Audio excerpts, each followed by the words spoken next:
If you're thinking about your past, what it means is you haven't analyzed the causal chains. Because you might say, well, why do you remember your past? Well, you might say, well, it's in order to have an objective, record of the past. It's like it has nothing to do with that. There's only one reason you remember the past, and that's to be prepared for the future. That's why you remember the past. And so what you're supposed to do is take the past and extract out from it wisdom. And wisdom is the ability to avoid stumbling blindly into ditches. Here's a time in my past I stumbled blindly into this horrible ditch and terrible things happened to me. You need to take that apart. You need to figure out, how was it that events conspired with your participation, voluntarily or involuntarily, so that that terrible consequence emerged. You need to know why that happened and how you could react differently in that situation. And as soon as you do that, your brain will leave it alone. It won't obsess you about it anymore, because the anxiety-producing parts of your brain are basically trying to tell you where there are obstacles in your environment. Don't go there, there's fire. Maybe you could master the fire, right? Then you're a wielder of fire, you're not just a victim.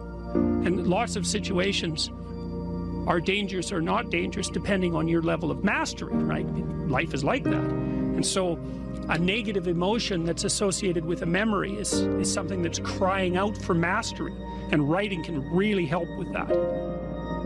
You're reorganizing your brain when you write autobiographically. Imagine emotion, memories can be stored at different levels of your brain, from sort of primordial, reptilian, image-laden areas that are very emotional, up to finely articulated plans for your future life. Well, you want to take everything that's negative and emotional and transform that into a fully articulated vision for your future. And that frees you of your past. You shouldn't be thinking about your past. I mean, maybe if you're 80 and you're going over a well-spent life, that's a whole different thing. But if you're 30, 35 or 20 and most of the time you're thinking about your past, it's like your soul is trapped back there. You need to free it through investigation. And the metaphysical language is appropriate, because that is in a sense what you're doing. You're trapped in the past. It's like you got to break free of that so you can use all your resources to move ahead into the future.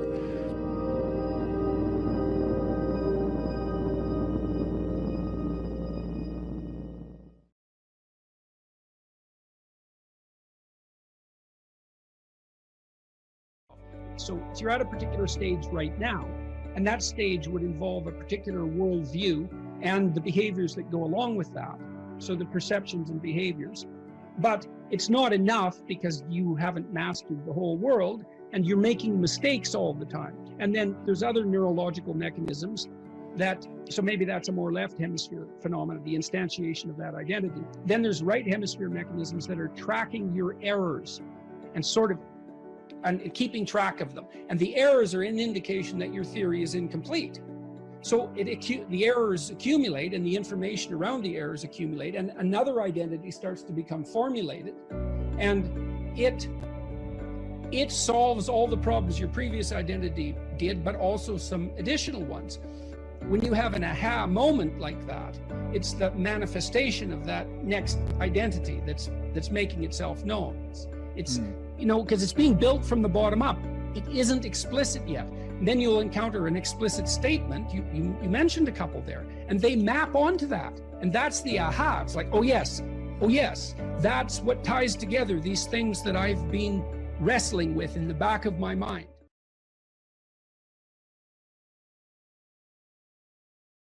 It doesn't matter what your personal circumstances are. There's always something that isn't right near you, isn't correct, isn't laid out properly, that you could just fix if you wanted to. There's no shortage of opportunities to do that. You can do that in your own mind. You can do that in your own room. You can do that in your own household, in your local community. And maybe if you get good at doing it at all those levels, then you can start to look beyond that. If you adopt an attitude that the role that you should play is to make things better wherever you are, however you can, that what would actually happen would be that things would get better wherever you are. The world shifts itself around your aim. Because you're a creature that has an aim. You have to have an aim in order to do something. You're an aiming creature. You look at a point and you move towards it. It's built right into you. So that sets up the world around you. It organizes all of your perceptions. It organizes what you see and you don't see. It organizes your emotions and your motivations. So you organize yourself around that aim. And then what happens is the day manifests itself as a set of challenges and problems. And if you solve them properly, then you stay on the pathway towards that aim. And you can concentrate on the day. And so that way you get to have your cake and eat it too, because you can point into the distance, the far distance, and you can live in the day.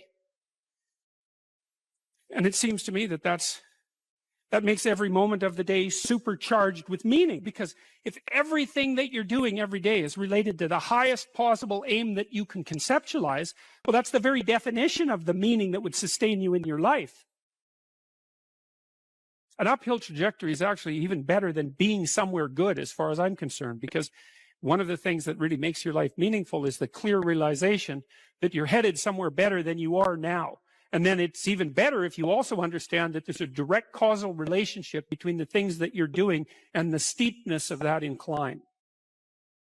There's two modes of being in the world, right? There's one where you adopt the responsibility for living properly, for being properly, and you make the sacrifices necessary for doing that, and then everything will flourish properly.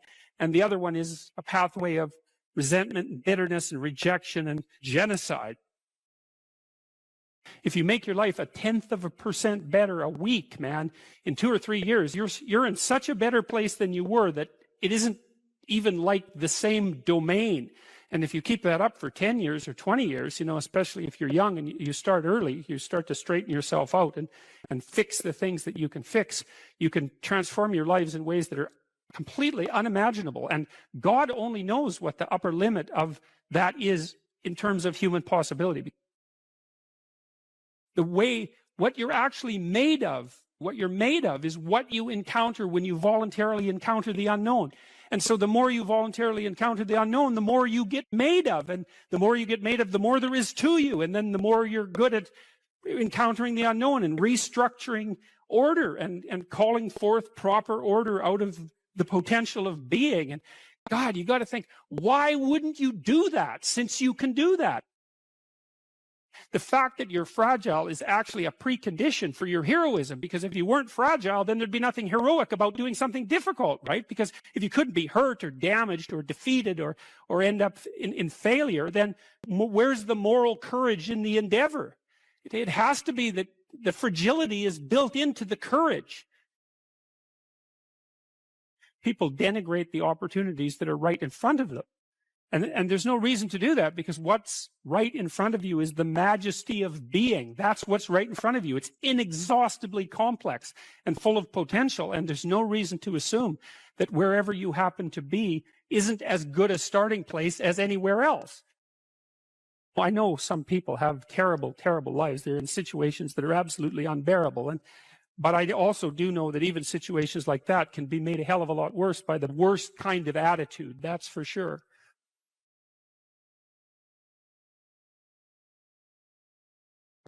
If you're suffering, you are obligated, in a sense, to hold on to whatever rope someone throws you. Life can be meaningful enough to justify its suffering. You can tyrannize yourself into doing things, but I wouldn't recommend it. What I would recommend instead is that you ask yourself what you're willing to do. It's a really effective technique. It's like a meditative technique. That's when life is worthwhile.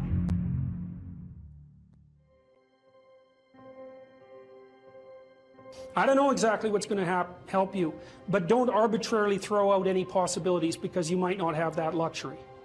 Antidepressants help a lot of people, and there are technical reasons why that's the case. If you're offered a gift by your society and it works, try it. I don't care what your presuppositions are. The time you see people who are suffering with depression, for example, there's a multitude of reasons, but I'll take one common reason. You could think about it as associated with the story of Peter Pan. Now, Peter Pan is someone who won't grow up, right? Now, the problem with Peter Pan is he gets to be king, but it's king of Neverland. Neverland doesn't exist. So being king of nothing isn't that helpful. Well, one of the things that you often see with people who suffer from depression, and I'm not making a blanket statement about the cause of depression because there's lots of them, is that people who don't have enough order in their life tend to get overwhelmed. So for example, if someone comes into me to see me and they say they're depressed, I always ask them a very standard set of questions. Do you have a job? If you don't have a job, you're really in trouble in our society. First of all, your biological rhythms tend to go off the rails right away because there's no reason to go to bed at any particular time and there's no reason to get up. And for many people, if they don't get up at the same time, they foul up the functioning of their circadian rhythms, and that's enough to make them depressed right off the bat, especially if they start napping during the afternoon. They also don't have a purpose. People aren't good without a purpose, and this isn't hypothesizing. We absolutely understand the circuitry that underlies positive emotion. When you're attending to something you're interested in and you're engaged in it, that's when you're alive.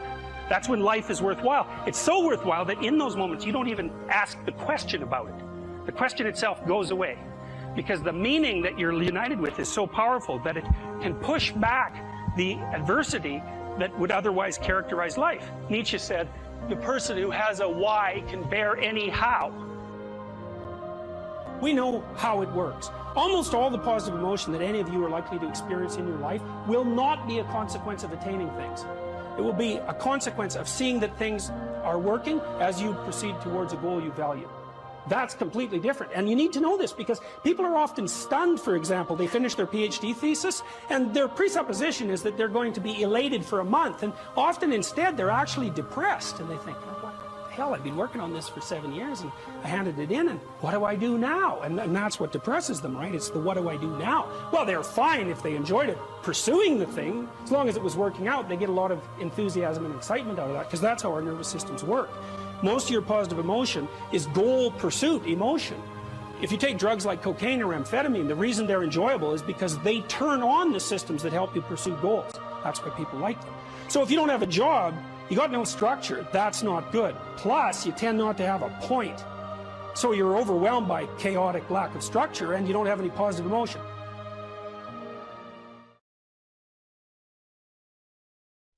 It's known from multiple dimensions simultaneously that the system that produces happiness, let's say in the founder's sense, produces that emotion in relationship to the observation of movement towards a valued goal.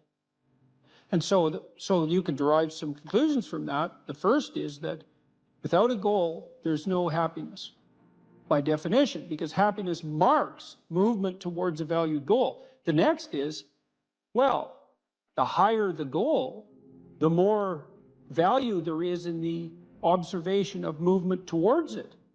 And so out of that, you might ask, well, then what's the highest goal? Because why don't we go for that?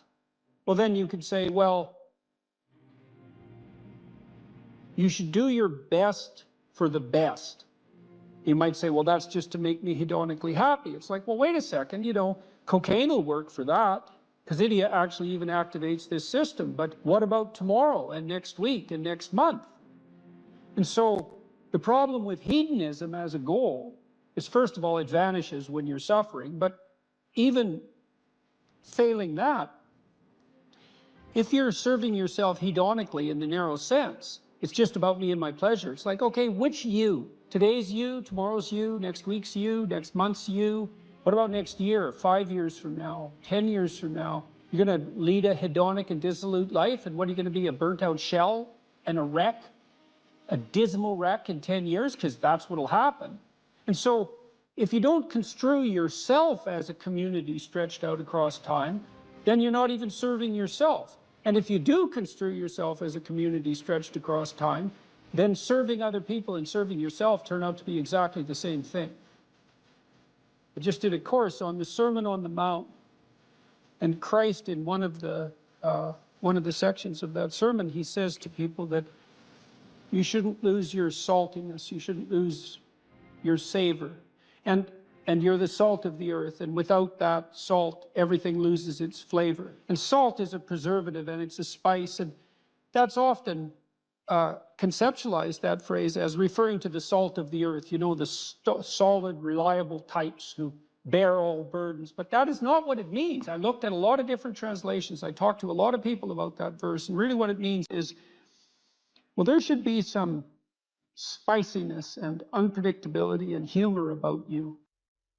And there should be some play in the system, right? Because that's what stops you from just being the narrow, dead, past letter of the law with no spirit. There should be some snake inside the tree, right? There should be some fire inside the bush. Those are all ways of construing that are symbolically equivalent. There should be some dynamism in you, and a fair bit of that's associated with, well, enthusiasm. That's fun, but enthusiasm means to be imbued with the Spirit of God. That's why people like comedians so much too, because that's what they do. And so you have to leaven the duty with humor, and your book does a lovely job of that too, because your book, which is a very conservative book in the best possible way, and is a call to duty and responsibility, but you constantly return to themes of both stoicism and humor, which are tied together in some sense, you know. I was just in Newfoundland for the last week doing a documentary there. Newfoundland's a rough rock, and it's beautiful and harsh. And the people there are tough and resilient, man, because they had to be. And Newfies have a great sense of humor, and they're always making fun. And that's a necessary leaven, right? That ability to deal with serious matters with a light touch. And it's something I'm trying to learn to do more and more, even in the most serious of conversations, you know, because if you're a master, you've got both. You've got that light touch and that sense of humor. You really see that in military people who've been through rough situations. When you see someone in the depths of genuine suffering, hopefully what you're trying to do is to throw a lifeline. And one possible lifeline is compassion. And that's probably the right lifeline to throw an infant, you know, who's suffering. That sort of overwhelming compassion. But for someone who is an adult or making progress towards being an adult, the lifeline that might be thrown is there's something within you that would let you be more than you are, and much more, and maybe enough more so that you could actually deal with this suffering so it didn't turn into hell and take everything along with it. And there isn't anything more optimistic than that. You say something here, which I think is I'm going to read something from your book here. It is true that character is to some extent innate. I would say what that does is that it provides each of us with a range of talents and a range of temptations. And so it's something like that. So it's the hand we're dealt, and there's certainly a genetic element to that. Our genetic makeup imbues in us certain proclivities. But it is as true that character is mostly a consequence of choices. Strangely enough, we all make them, and we should make them deliberately, with the knowledge that these choices are part of our responsibility toward a purpose other than our own selfish aims. That responsibility is to your family, friends, community, and country. That's something that conservatives put forward as a pathway to virtue, you know. And what's so interesting about that, as far as I'm concerned, as an antidote to atomistic liberalism, let's say, that hyper-privileges the individual, is that it's definitely been my observation as a clinical psychologist that in the depths of misery, the capability that you have to be of service to other people, your family, your friends, your community, your country, that's actually a saving grace under such circumstances. You know, and that people really find a deep and abiding meaning in that service. So it's not just finger wagging and the pointing towards duty. It's like, no, you don't understand that if you're in desperate straits, if your life is falling apart, if you're nihilistic and miserable, and maybe you have your bloody reasons, because maybe you do, that's still the case that if you step outside yourself and you try to make the lives of other people better, that's the best possible thing that you can do for yourself.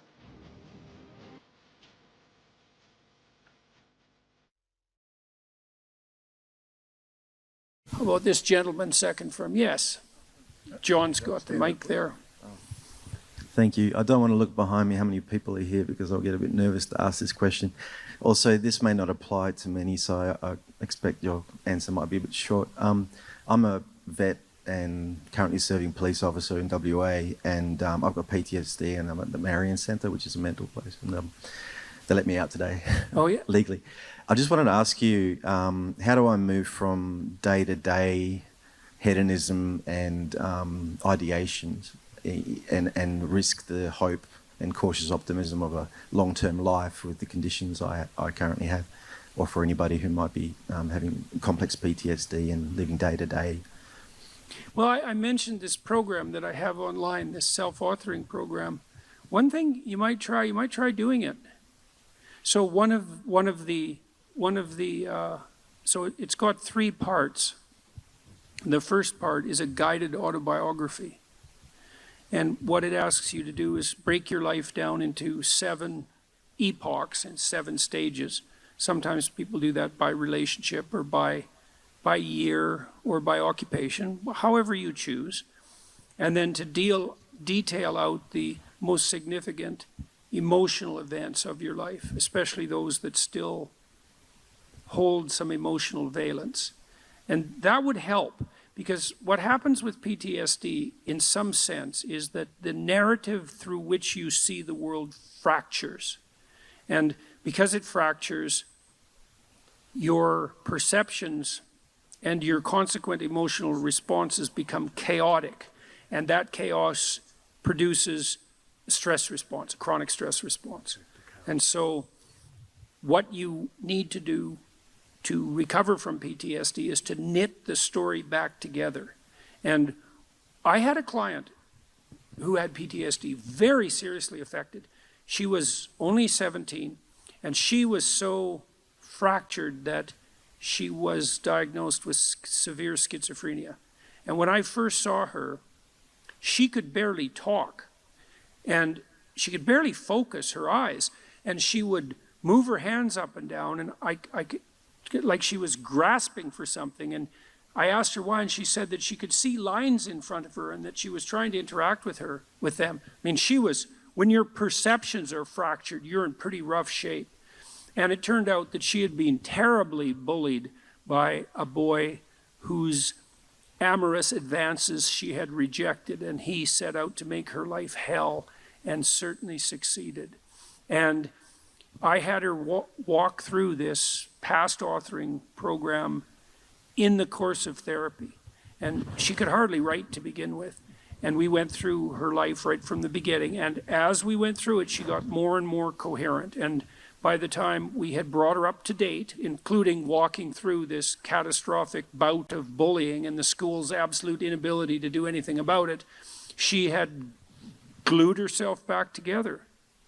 So the other thing I would carefully recommend, especially if what traumatized you happened more than 18 months ago, is that you spend some time either writing about it, or another thing to try is just before you go to sleep, bring the memory to mind, and not enough to push you farther than you want to go, but as vividly as you can, and then let it go. Like, don't push yourself harder than you can. You'll see, you want to initiate a process of active engagement with the dragon that burned you, fundamentally. The psychophysiological pattern of active engagement is the opposite to the psychophysiological pattern of involuntary stress. And so if you can practice embodying that voluntary confrontation, then that stance can come to dominate. And that's the stance you want to dominate, because that moves you forward voluntarily into the world. And so, and that, in all probability, that will work. So I had this is a friend of mine. He had PTSD, and he had been brutalized in a Canadian residential school when he was a kid, and it was bloody rough, like Auschwitz level rough. It was really bad. You can't listen to his story without it like breaking down, it's bad. And he told me that he hadn't looked in a mirror for 40 years. He was unable to face himself, And he also told me that when he dreamed, he was still 8 years old in his dreams, same age he was when the cataclysm occurred. And that he had started to become aware that he was stuck in his dream. He's kind of a visionary guy. He's an artist, this guy. And so I suggested that he spend a little bit of time in front of the mirror each night before he went to bed, just taking a glance at himself. Because he had not looked at himself for so long, he didn't even know how old he was. So what happened in his dreams, this was so cool, he started to age in his dreams. So instead of being stuck at 8, then he was 10, and then he was 12, and eventually, he did this for a number of months, eventually he got as old in his dreams as he was in real life. And what that meant, like imagine your dream image is it's the representation of yourself in imagination. And if it's stuck 50 years in the past, then your self-concept is in some sense hasn't been updated for that period of time.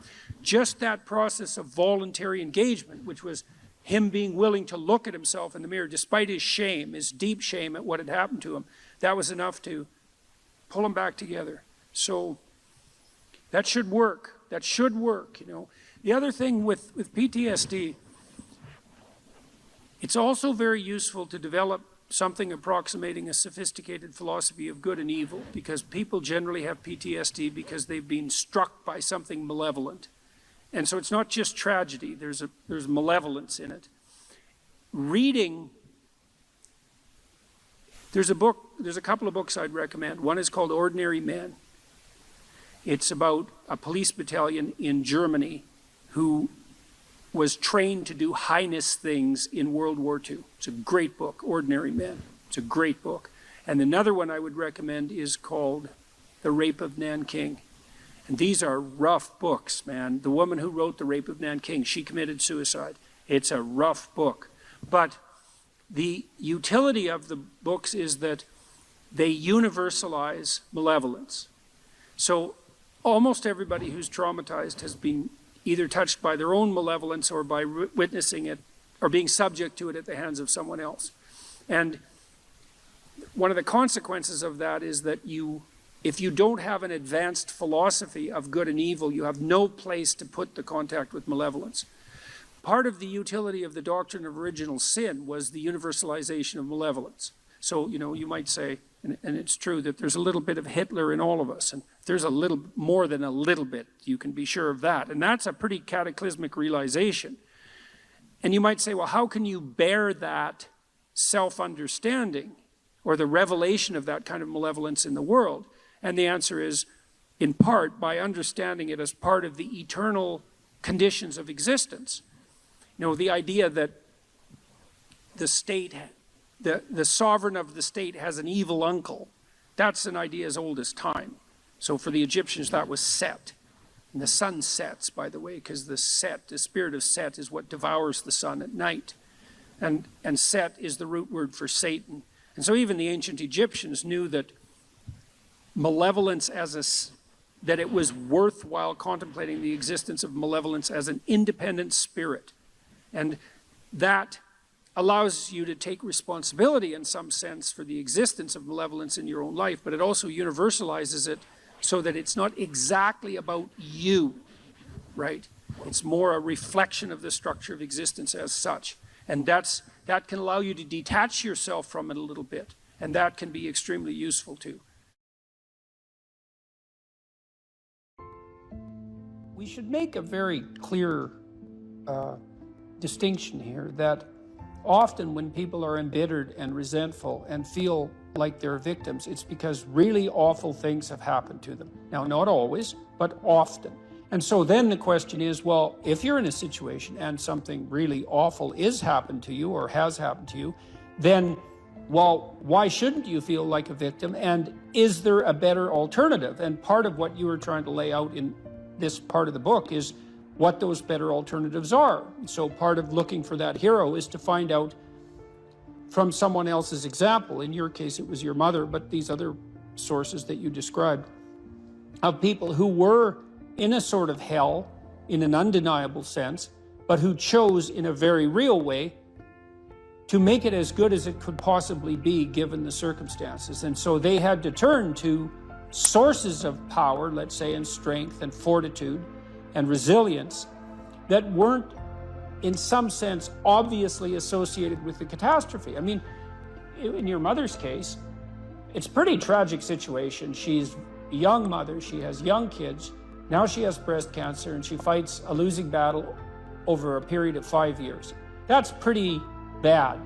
And then you have to ask yourself, given that that's obviously pretty bad, how is it even possible that someone could handle that with not only grace and courage, but the kind of grace and courage that leaves their children with an an immovable sense of the ability to prevail in the face of the deepest adversity. I mean, that's really something. You said here, thousands have come before you and they did just fine. So quit your complaining. And it's not because you have nothing to complain about. That's not the case. It's that that's not the right approach. The fact is, and this is such an optimistic fact, as well as a judgment in some sense, the fact is that if someone else can do it, so can you. And that's something, right? If you're reading about the great heroes in history, people who are in these terrible situations, and you see someone rise to the occasion, and then you can say, well, that was a person who did that, and I'm a person, and so maybe I have that capacity too, even though I don't know how to approach it. And then some of the rest of your book, much of the rest of your book, I would say in some sense is a guide to help people figure out how they could approach that. One of the things you point out first is, well, notice who you admire, and then maybe try consciously practicing becoming like that. When you see someone in the depths of genuine suffering, hopefully what you're trying to do is to throw a lifeline, and one possible lifeline is compassion. And that's probably the right lifeline to throw an infant, who's suffering, that sort of overwhelming compassion. But for someone who is an adult or making progress towards being an adult, the lifeline that might be thrown is, there's something within you that would let you be more than you are, and much more, and maybe enough more so that you could actually deal with this suffering so it didn't turn into hell and take everything along with it. And there isn't anything more optimistic than that. You say something here, which I think is extremely, I'm going to read something from your book here. It is true that character is to some extent innate. I would say what that does is that it provides each of us with a range of talents and a range of temptations. And so it's something like that. So it's the hand we're dealt, and there's certainly a genetic element to that. Our genetic makeup imbues in us certain proclivities, but it is as true that character is mostly a consequence of choices. Strangely enough, we all make them, and we should make them deliberately, with the knowledge that these choices are part of our responsibility toward a purpose other than our own selfish aims. That responsibility is to your family, friends, community, and country. That's something that conservatives put forward as a pathway to virtue. And what's so interesting about that, as far as I'm concerned, as an antidote to atomistic liberalism, let's say, that hyper-privileges the individual, is that it's definitely been my observation as a clinical psychologist that in the depths of misery, the capability that you have to be of service to other people, your family, your friends, your community, your country, that's actually a saving grace under such circumstances. And that people really find a deep and abiding meaning in that service. So it's not just finger wagging and the pointing towards duty. It's like, no, you don't understand. That if you're in desperate straits, if your life has fallen apart, if you're nihilistic and miserable, and maybe you have your bloody reasons, because maybe you do, that's still the case that if you step outside yourself and you try to make the lives of other people better, that's the best possible thing that you can do for yourself. In the future authoring program, which is the one we've done the most research on, so if people do this for 90 minutes badly before they go to college, it'll decrease the probability they'll drop out in the first year by 50%. That's amazing. And it works particularly well for people who are most likely to drop out. So a lot of psychological interventions help the good performers do even better and don't help the bad performers that much. And why do you think it helps them more? Well, I think the good performers already have a bit of a vision and a plan, whereas the bad performers, they're really ambivalent about what they're doing because they don't have a plan. And we'll talk more about why this is so important. So if you don't have a reason to do something, and then a reason not to do it comes up, well, then you'll just not do it, because not doing things is real easy. You can just sit there and not do things all day. Doing things takes effort, and so any resistance is likely to, it pushes back against you. And so going to college, it's like, well, why is that difficult? Well, you have to get up, you have to go to your classes, you have to do the assignments, you have to do the reading, you have to write the tests, you have to believe that this path is somehow better than any other path you could be on, and there's innumerable other paths, and that it's better in some fundamental sense than just doing nothing or playing games or being purely hedonic. So there's a lot of, because it's difficult, there's a lot of obstacles. And if you don't have a reason, well, why would you overcome the obstacles? And so what happens when you do the future authoring program is two things. Is first of all, you construe yourself as the sort of person who could have a reason, right? Who could make a vision and impose it on the world. And how do you do that? Well, and then second, you actually develop a vision. Okay, so the first thing the program asks you to do, and it's got a biblical element to it in some fundamental sense, although that wasn't so explicit when we first developed it, but I came to realize that later. There's a statement in the Gospels. Christ says to his followers, ask and you'll receive. Knock and the door will open. Seek and you'll find. And you listen to that and you think, no way, man, it can't be that easy. Well, it's that easy. Because let's think about what wanting means. You want something. You want to find, so you'll seek. How hard are you going to seek? You know, maybe you're after the Holy Grail, right? Or you're after the gold in the dragon's lair, or the jewel in the toad's head. You're after something that's guarded by some monstrous figure. You're going to seek? How committed to that are you? And there's a total commitment in that in a fundamental way. Is like you should be humble enough to be open to learning, to radical transformation, to the probability that you're really wrong if you're not finding what you're seeking, and the willingness to sacrifice virtually everything of lesser value for that goal. Otherwise, you do not want it. You did not ask. You are not seeking. You did not knock on the door. Well, this is the development of a vision. Now, you can construe consciousness as the implementer of the vision in the broadest sense. So what we really confront as human beings isn't a deterministic world that runs like clockwork, that the past pushes forward in an algorithmic or deterministic manner. That isn't how the world works. The way the world works is that we confront a horizon of possibility that's not predictable. It's somewhat predictable the way a musical piece is predictable.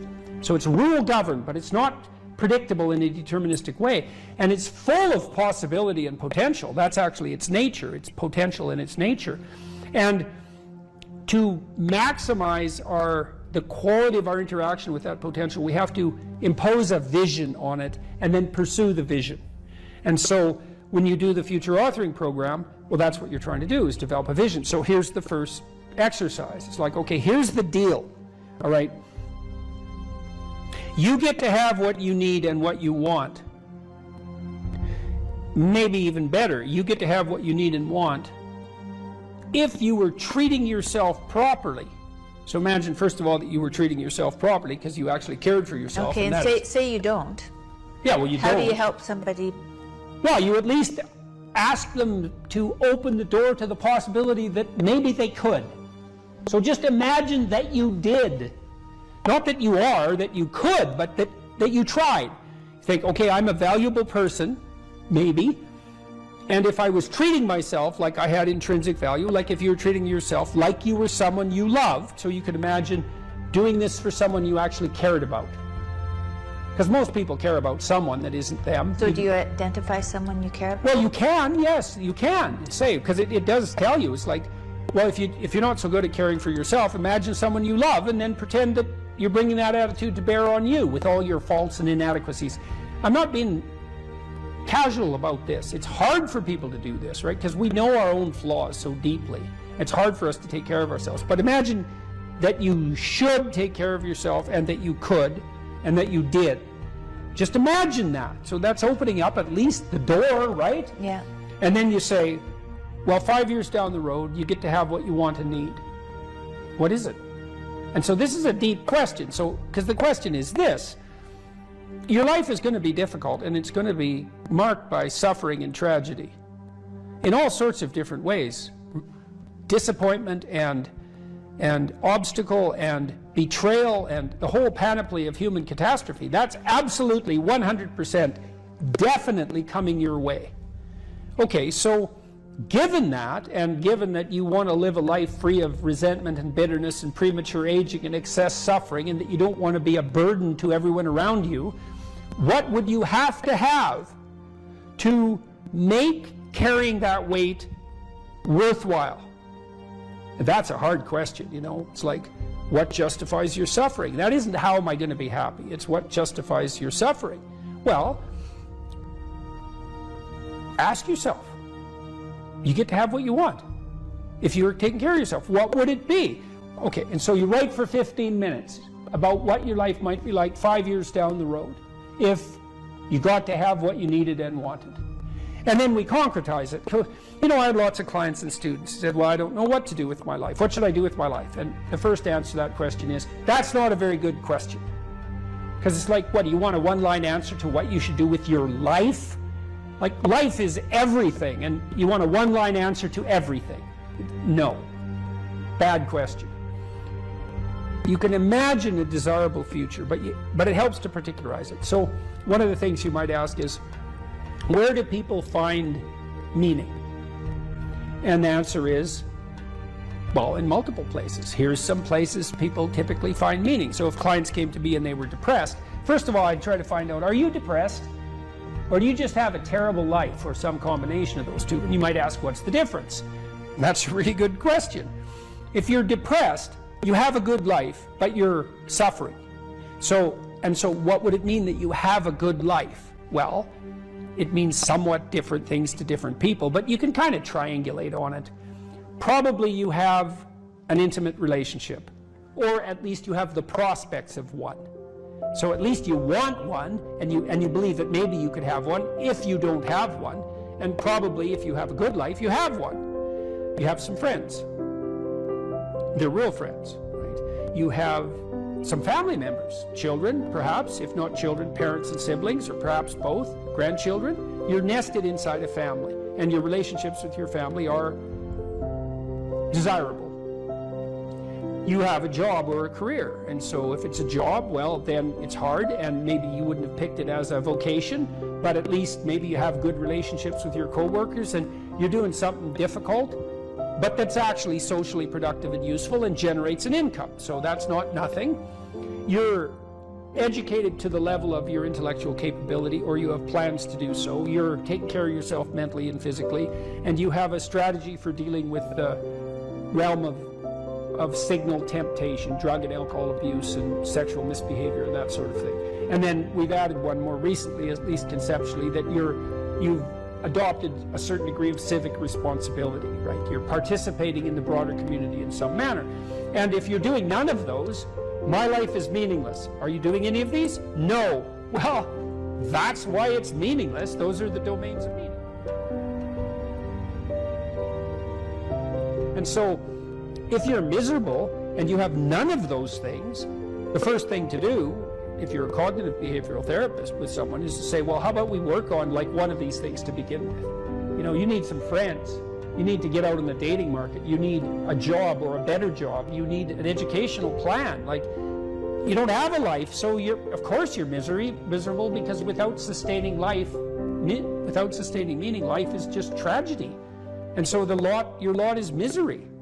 And so anyways, we ask people to go through these 8 different domains and say, okay, you can have what you want, but you have to aim at it. Sin means to miss the mark, by the way. It means to miss the target. That's what takes you away from God, is to miss the target. What target? Yeah, right. What target? Right. You got to at least know there's a target, then you got to try to hit it. You know, and maybe you don't even know where the target is, but your aim isn't good, but at least you've set up a target now, and you can practice. And so, well, if you had an intimate relationship, what would it look like? If you had some friends, how would you like those friendships to be conducted? If you had a job or a career, what could it be if you had what you wanted?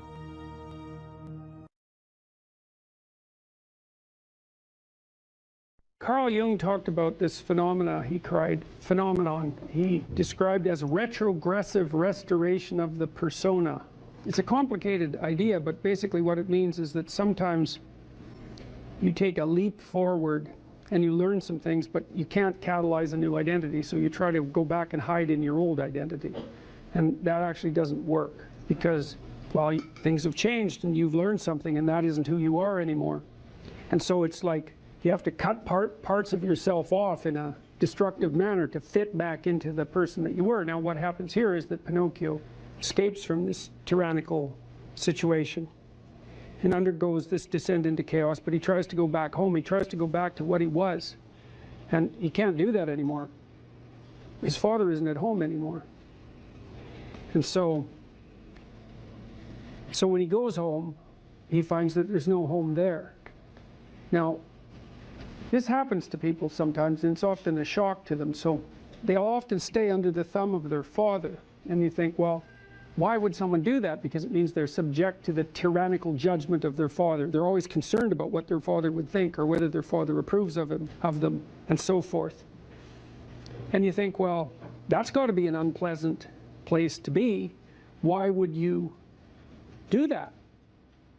Freud said, for example, that no one could be a man unless his father had died. And Jung said, yes, but that death can take place symbolically.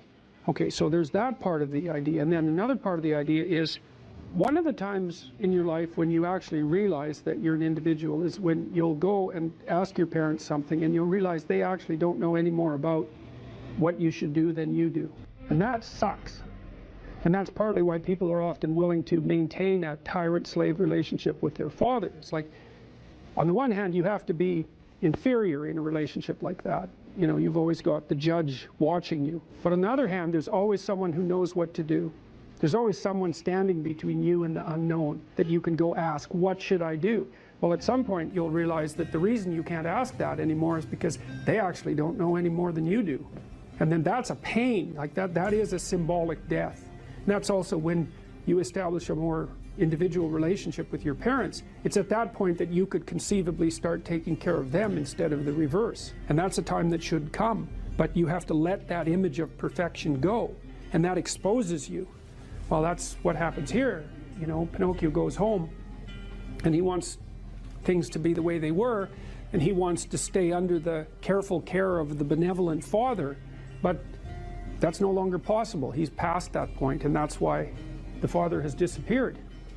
And so Geppetto has gone off to look for Pinocchio because he also needs his son, but in any case, the house is abandoned. And so then we see inside the house that everything's covered with cobwebs and everything's gone, and Pinocchio and the crickets sit on the steps and they're very concerned. First of all, they wonder where he went, so they're actually concerned that he's gone, but they also don't know what to do because there's just no going home. And so, you know, that's also the case that once you hit a certain point in your development, well, it's the same thing we already talked about. The answers that you're looking for are not going to be found in your parents' house. It's as simple as that. Now, you could artificially maintain your dependency, but, you know, if you do that for too long, things get pretty ugly.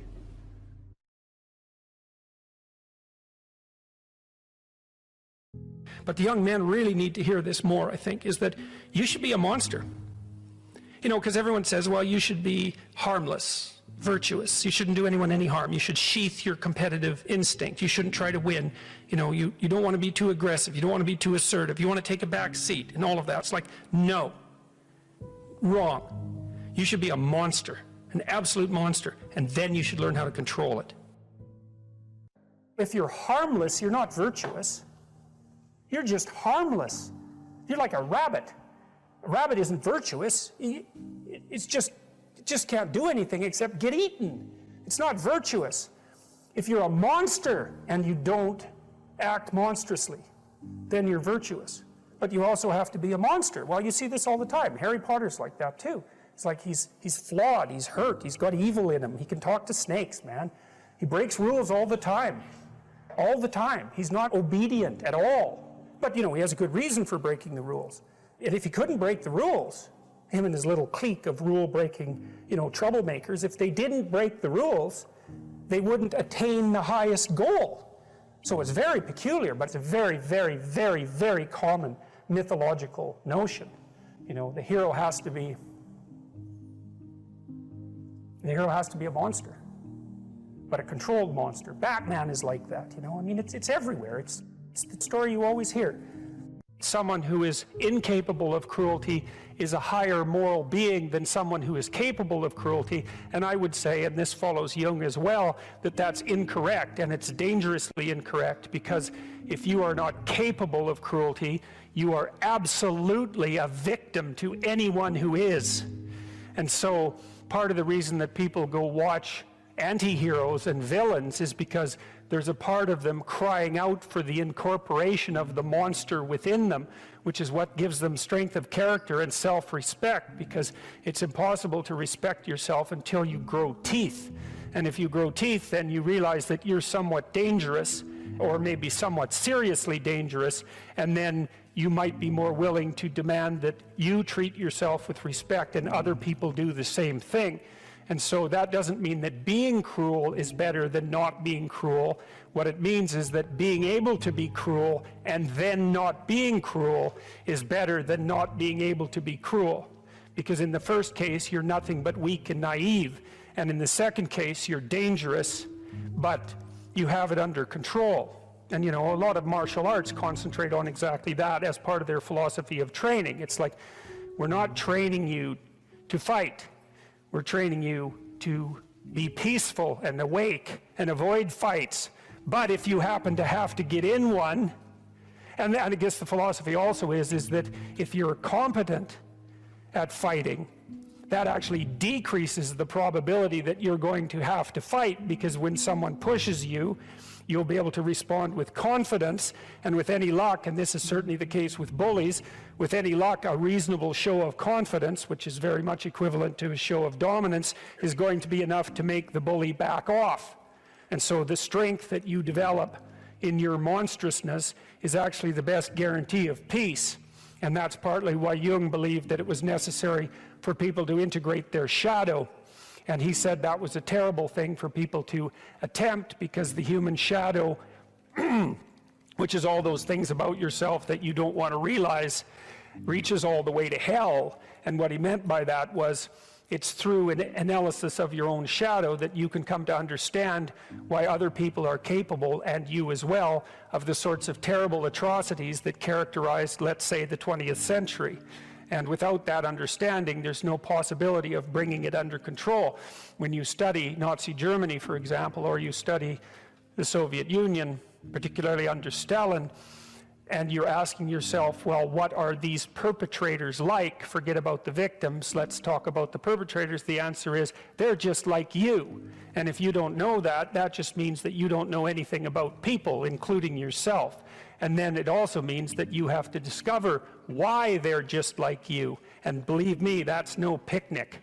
So that's enough to traumatize people, and that's partly why they don't do it. And it's also partly why the path to enlightenment and wisdom is seldom trod upon, because if it was all a matter of following your bliss and doing what made you happy, then everyone in the world would be a paragon of wisdom. But it's not that at all. It's a matter of facing the thing you least want to face. If you're going to be a fighter, you have to want to win. And you have to want to hurt people. I mean, not for the sake of hurting them. That's what makes you different than an evil person. But you have to have that capacity. You have to develop that.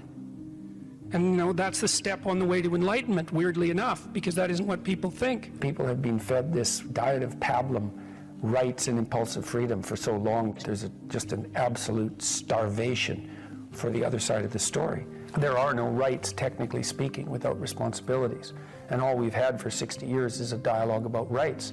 Well, that leaves a hole on the other side of the story. And it's a hole that's in people's hearts, essentially. Because responsibility, well, perhaps that's not more important than rights. Like I said, they're part and parcel of the same formula. But it's in responsibility that most people find the meaning that sustains them through life. It's not in happiness. It's not an impulsive pleasure. Those things blow away at the first ill wind. But to adopt the responsibility for your own well-being and to try to put your family together and to try to serve your community and to try to seek for eternal truths and to live them, that's the sort of thing that can ground you in your life enough so that you can withstand the difficulty of life.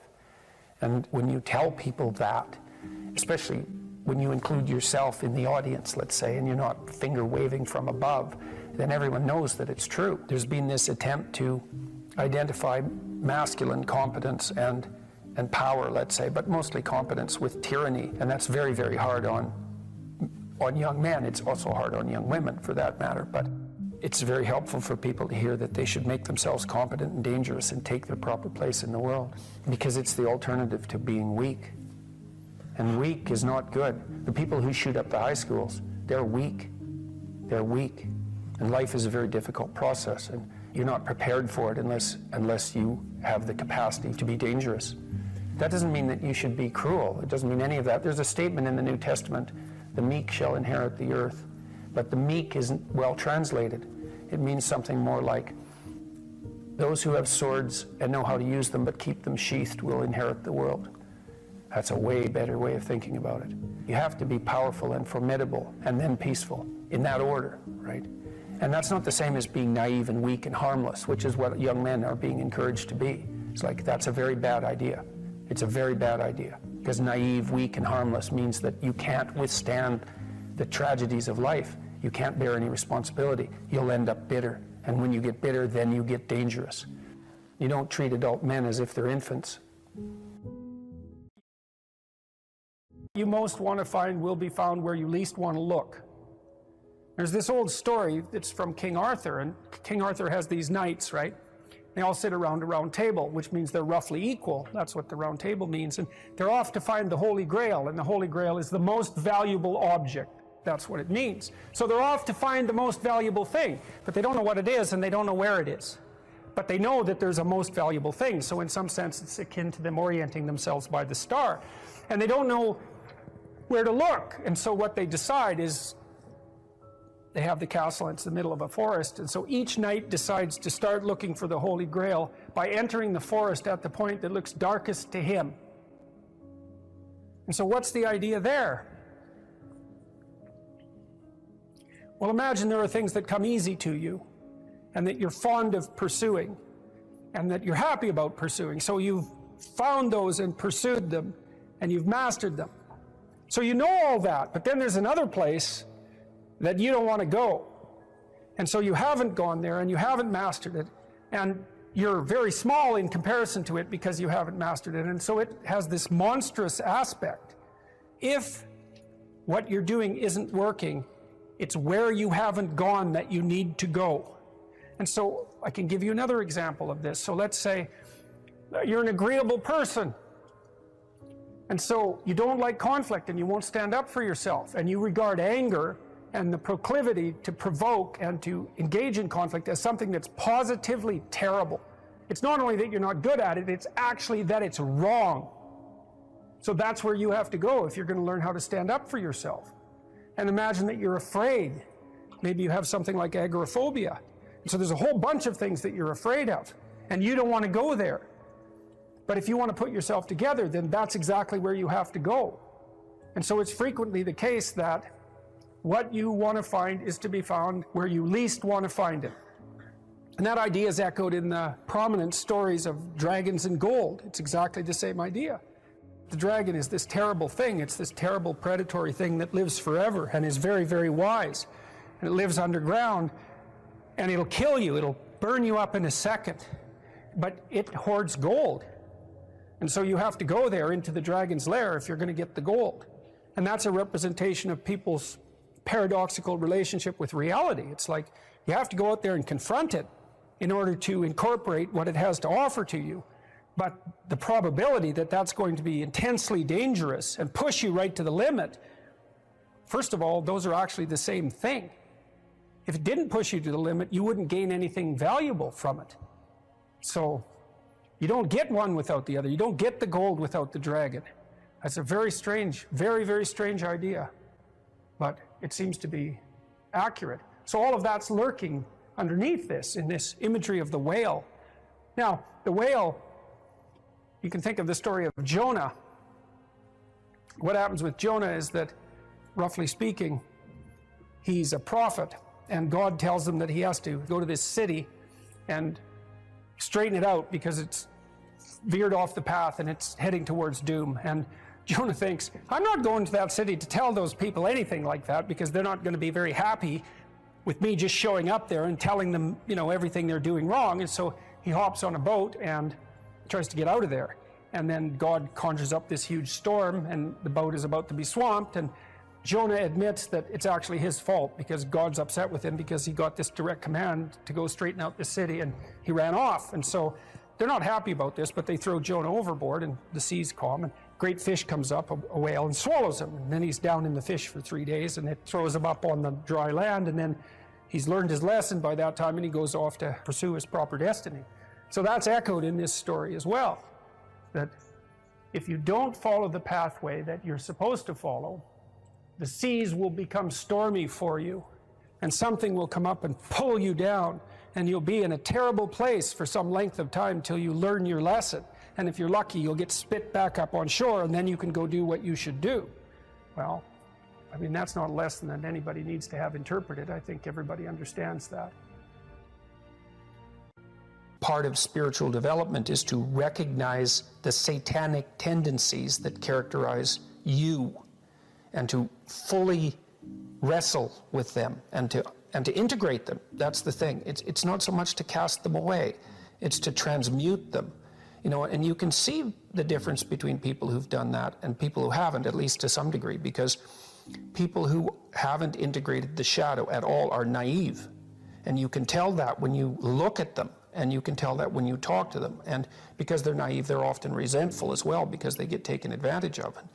And someone who's integrated that more, they're dangerous in the martial arts sort of way, which is they're dangerous, but they don't have to use it, because their presence radiates implicit potential for havoc, and that's really necessary. It's one of the things that gives people self-respect.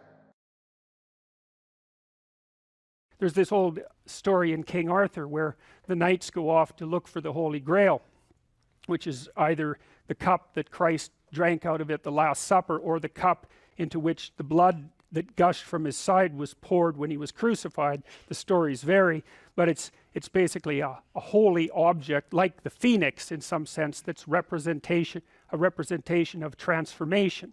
So it's an ideal. And so King Arthur's knights, who sit at a round table because they're all roughly equal, go off to find the most valuable thing.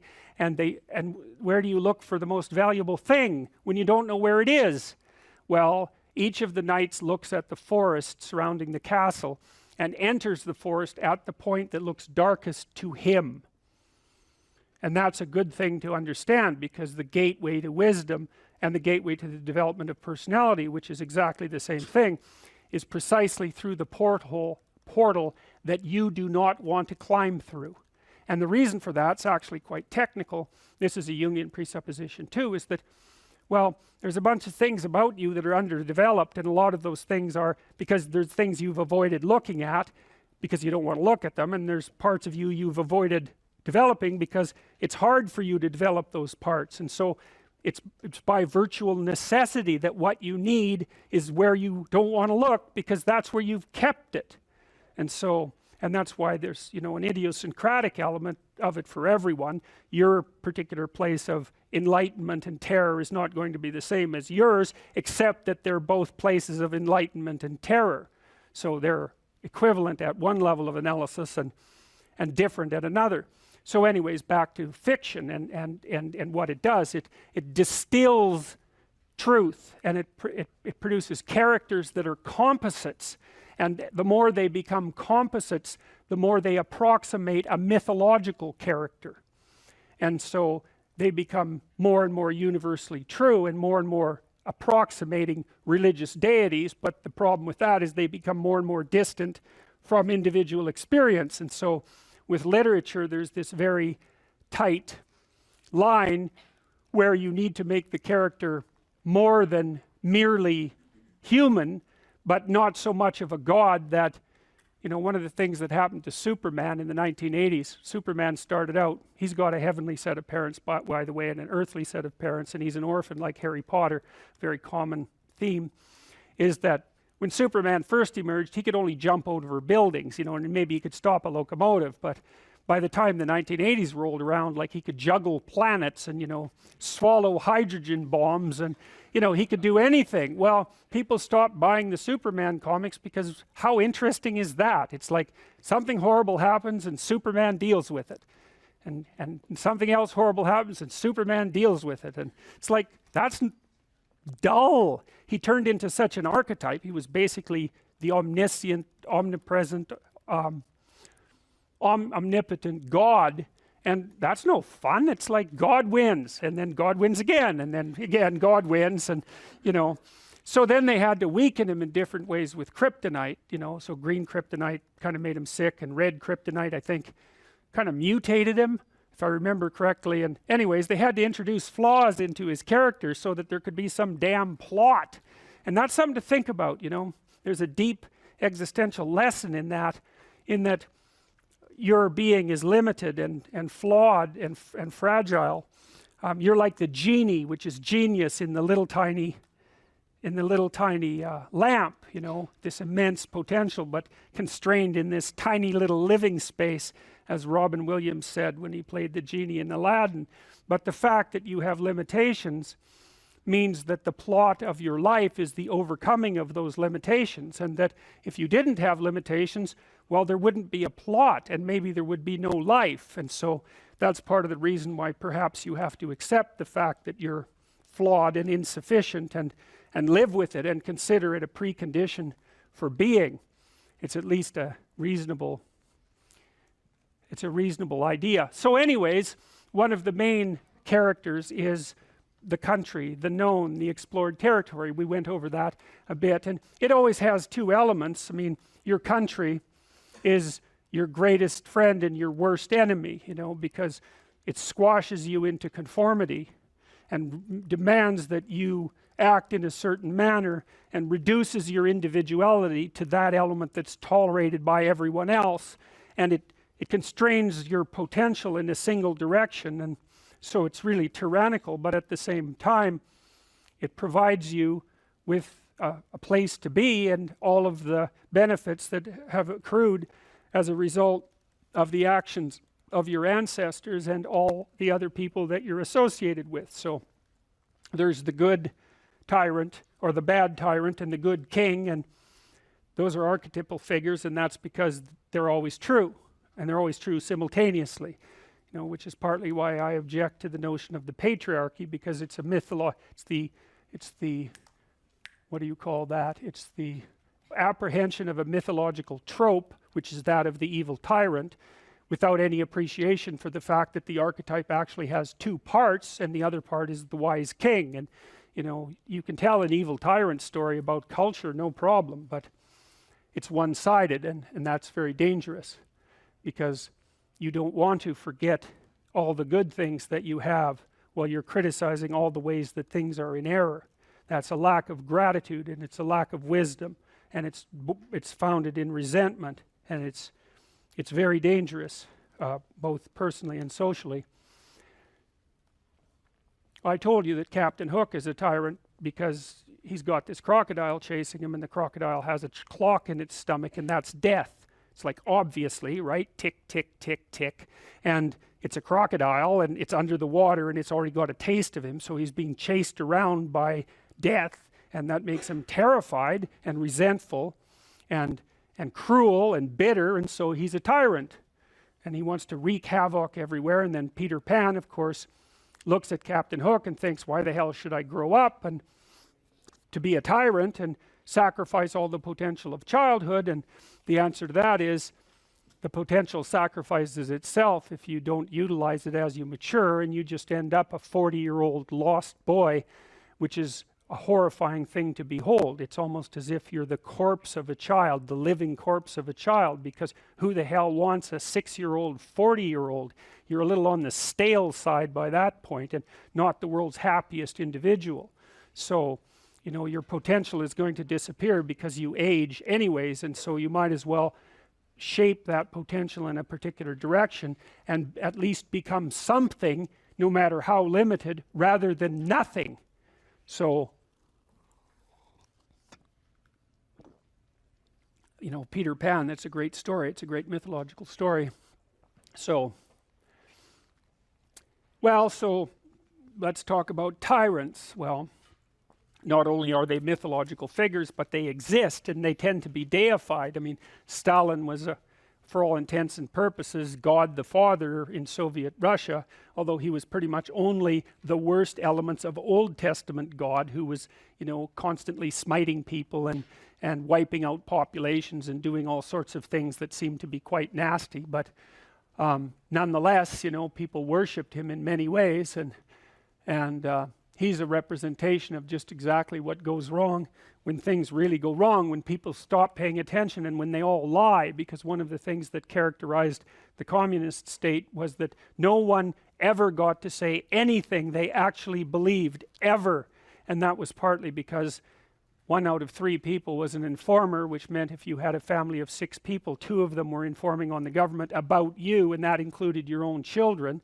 And if you were an informer, you were often amply rewarded by the state, so that if you lived in an overcrowded apartment building with 3 families in the same flat and you informed on, you know, the woman down the hall that you didn't like, she got shipped off to the old concentration camp and you got her apartment. And so that was a lovely society, and it only killed about 30 million people between 1919 and 1959. So that's what happens when the archetypal structure gets tilted badly, when people forget that they have a responsibility to fulfill as citizens, as awake citizens who are capable of stating the truth, and the archetype shifts, so there's nothing left of the great father except the tyrant. And let's not have that happen. I mean, the one on the right is really interesting, because consciously or unconsciously, you know, there's Stalin surrounded by what is, for all intents and purposes, fire.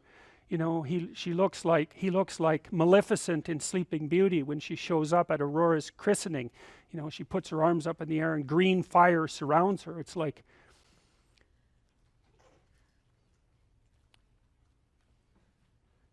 he's surrounded by fire, and there's Lenin above him, who's like king of the fiery realm, and that's for sure. So, I mean, all the terrors that happened in the Soviet Union didn't start under Stalin, they started under Lenin, and Stalin was definitely Lenin's legitimate son, let's put it that way. If you write a book, which is virtually impossible, and then get a publisher, which is virtually impossible, you probably have a rejection rate of 99%. So then if you do manage to publish the book with a reasonable publisher, which you won't because it's impossible, then you get 8% royalties. That's it. So 92% of your labor goes to the sales, marketing, and distribution end of things. And so it's very, very difficult to generate capital as an entrepreneur. And there's innumerable impediments. One of the things that people do, and this is something for those of you who might be entrepreneurially minded, here's another thing that you have to understand, is that you can't really create a product and then launch it. Because first of all, you don't know how to do that. You might know how to create the product, but you do not know how to market or sell it. You don't know how to advertise it. You don't know how to communicate about it. You don't know how to ship it. Like, there's all sorts of things you just don't know. But worse is, you don't know if people will use it. And so what companies do that roll out new products on a relatively continual basis do is they don't develop the product and then go sell it. They continually communicate with their customers about what product the customer is willing to buy next, and then they develop that. And so you have to have your market identified, and then you have to be in continual communication with the market while you develop the product. It's not, I build a better mousetrap and the world comes, you know, marching to my door. That isn't how it works. Is that you got to find out if someone wants to buy your stupid thing. And then the next thing is that even if you have a great thing, you're going to go talk to people and they have 50 great things that they might buy. And they're all great, but they're not going to buy all 50. They might buy one, maybe, and maybe they'll buy it this week, but probably they'll buy it in 6 months. And they're not going to buy any of them, no matter how great, unless they're on fire and you're selling water. Because they're so busy already right? They're so overwhelmed and preoccupied by their jobs that if you come in and you say, well, here, this is going to increase your efficiency by 20%, and here's the 3 weeks you'd have to spend doing that, and then the payoff would come in the next years, they'll say, yeah, well, I'll do that as soon as I have time. And as soon as I have time is never. So if they're on fire and you have water, you can sell it to them. But that's all, because otherwise it's a no-go. So those are all things that are worthwhile knowing, because they're very hard to learn. And so, and very comically, I mean, if you would have told me when I first started developing these tests that one of the reasons corporations wouldn't buy them was because they worked, that I would have just thought, really? I mean, come on, really? That's really the reason? It's like, yeah, that's the reason. God. So very, very, very problematic. And then they already have their processes in place and they're entrenched.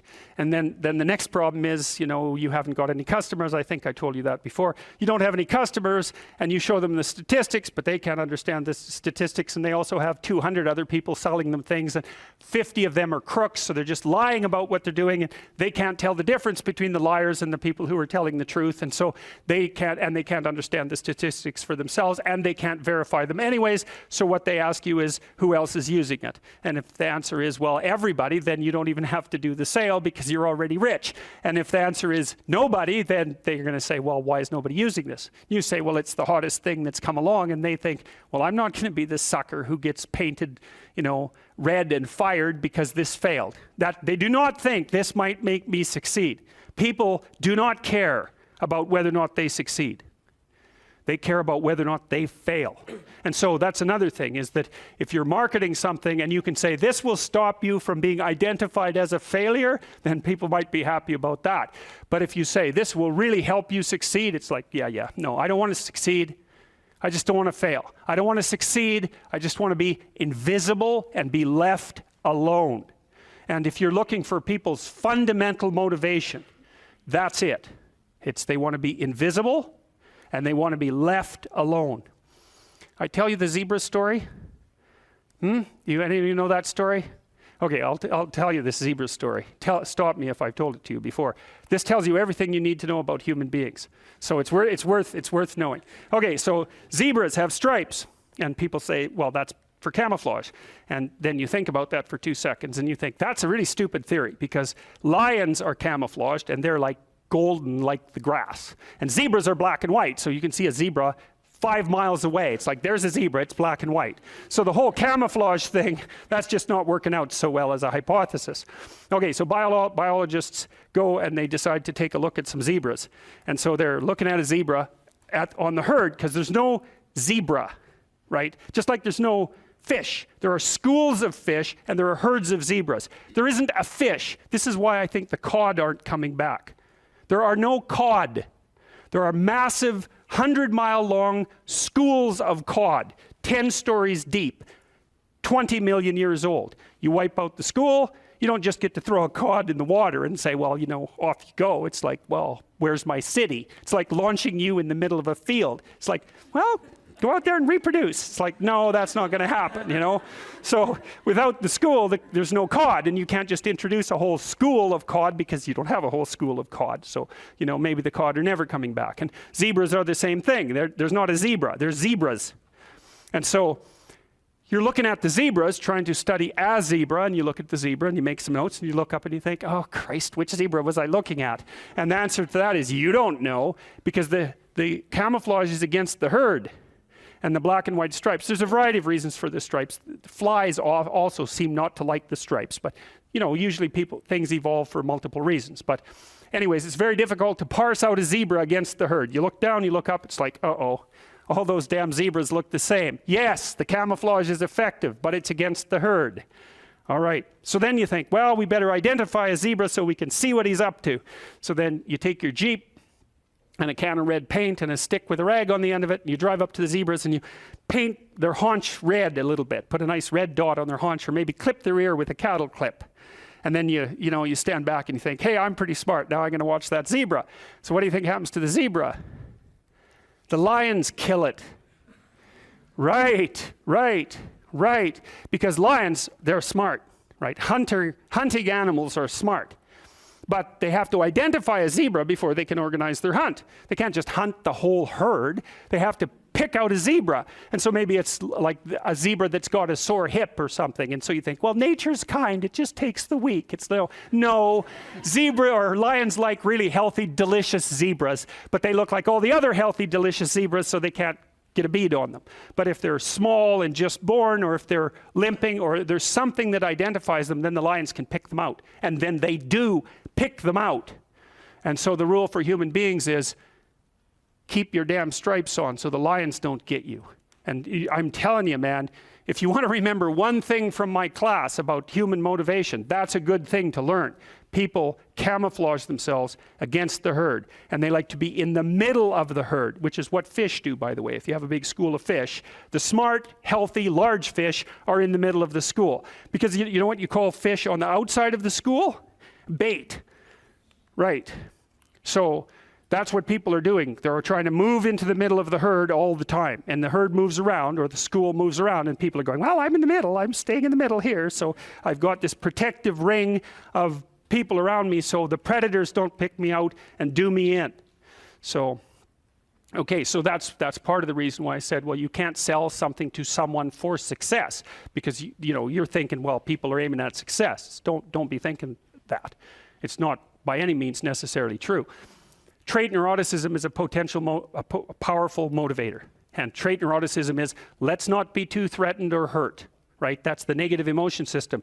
And the negative emotion system is a killer source of motivation. You know, you also see that there are scales of well-being that have been designed, mostly by social psychologists, which means they're very bad scales most of the time, because their psychometric capacity is absurdly low, generally speaking. So what you find with scales of well-being, sometimes they're talked about as scales of happiness even, is that people aren't after happiness, they're after not hurting. It's not, so they don't want to be extroverted and enthusiastic, right? And bubbly and full of smiles and laughter. That isn't what they mean by I want to be happy. What they mean is I don't want to be anxious or in pain. And so well-being scales tend to be something like emotional stability plus extroversion. But the big loading is on emotional stability, the reverse of neuroticism. You want to avoid suffering. You don't want to be happy. You want to avoid suffering. And one way to avoid suffering is not to let the lions gnaw on you. And one way of doing that is to stay in the middle of the damn herd. And so, like, I'm not being a smart aleck about this. I understand why people do that. There's real danger to being visible. There's real danger in being visible. Now, you might be successful if you're visible, but you also might be dead. Is mental health genetic, habit, or personality? And how can you improve or master it? Yeah, well, it's all of those things, you know. You might say, well, it's unfair that it's genetic. Well, look, we all have different temperaments, okay? There's 5 dimensions of temperament. Extroversion, that's sensitivity and threshold for positive emotion. Neuroticism, that's sensitivity and threshold for negative emotion. Agreeableness, that's kind of maternal compassion and empathy versus a kind of tough, more individualized, what would you call it? Decisiveness. Yeah, good. Conscientiousness, that's dutifulness, industriousness and orderliness. Openness, that's creativity and interest in ideas. 5 dimensions. Okay. Where you land on those dimensions is determined to a large degree by the genetic lottery. And now there's some movement on each dimension that can occur as a consequence of socialization, but it's bounded by the place you landed when the cards were dealt, by the genetic code when you were born. And you might say, well, that's unfair. It's like, well, it's not unfair exactly. It's just, there's a randomness about it within a bounded world. And it's not unfair partly because every advantage comes with a disadvantage. So if you're extroverted, you're social and you're positive, but you're impulsive. And you can tilt towards hedonism and you can't stand being alone. If you're high neuroticism, well, you suffer a lot of anxiety and pain, but you're pretty sensitive to threat, and you might see danger before anyone else does, and then you don't die. And so, and maybe your children don't either. And if you're agreeable, well, you're compassionate and caring, but you're going to not stand up for yourself very well, and your temptation is going to be bitterness and resentment. If you're conscientious, well, you're orderly and industrious, but you can get obsessive. And if you're creative, well, then you end up with purple hair and nose rings. And I did a study at Harvard in like 1994 when piercing and tattooing started to first emerge on the cultural landscape, because we were trying to find out if it was a marker for psychopathology, which wasn't obvious at that point. Well, because it was a subcultural practice before that. It was circus people and prisoners and so forth that were tattooed and who were pierced. And then it spilled into the mainstream, and we were curious, as I was in the psychopathology and personality sub-department in the Harvard Department of Psychology, and I worked with a colleague of mine, Jill Hooley, and we never published this study. Many studies end up not published, but it was very interesting. The best predictor of tattooing and piercing was just creativity. There's no sign of assorted psychopathology, except the psychopathology associated with creativity. And you might say, well, what's that? And it's like, well, most creative ideas are stupid and wrong. So, why shouldn't you have ideas? Well, because most of your ideas aren't any good. And how do you know that? Well, try starting a business.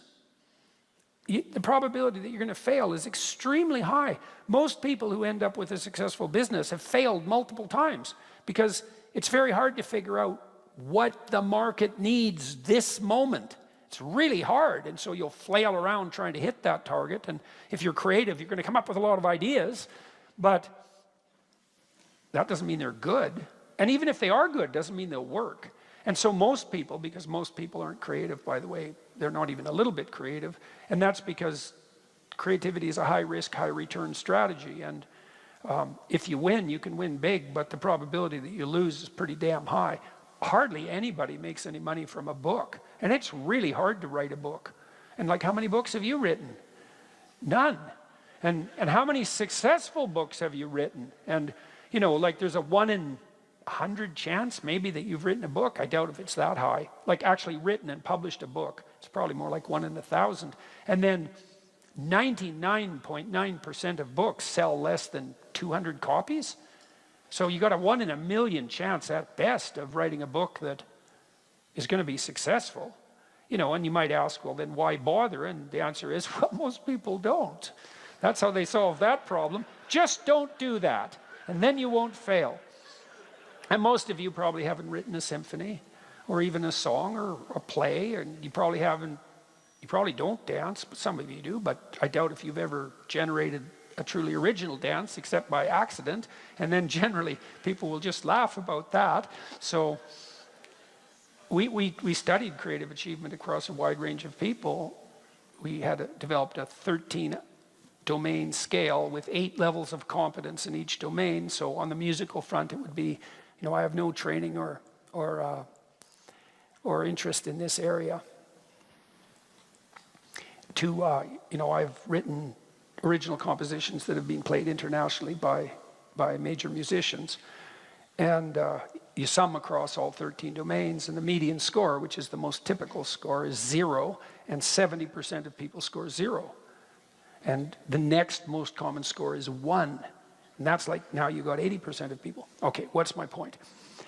No matter where you land in the temperamental landscape, you're going to have your associated faults and temptations. And you're going to have your associated proclivity to your particular form of mental illness. So now, that might visit you if you're particularly unlucky, or you might fall into that if you're incautious. But you generally don't get an advantage without an attendant disadvantage. So that's on the genetic front. And then there's environmental variability, for sure. You can take a neurotic child. The studies have already been done on this. So some children, by let's say 2, although you can actually measure this by 6 months. So imagine you have a child in a room, a lab, and his or her mother is there, and the mother is sitting and the child's here, and then a little wheeled robot is remote controlled in by the experimenter. Well, some kids will just run right over and engage with the robot, and other kids will hide behind their mother and then sort of peek out. And the ones who hide are higher in negative emotion. And then if it's a baby-eating robot, they're not dead, so that's their strategy. Whereas the, you know, hey, your kids are going to go play with a strange dog at the playground, you know, or not.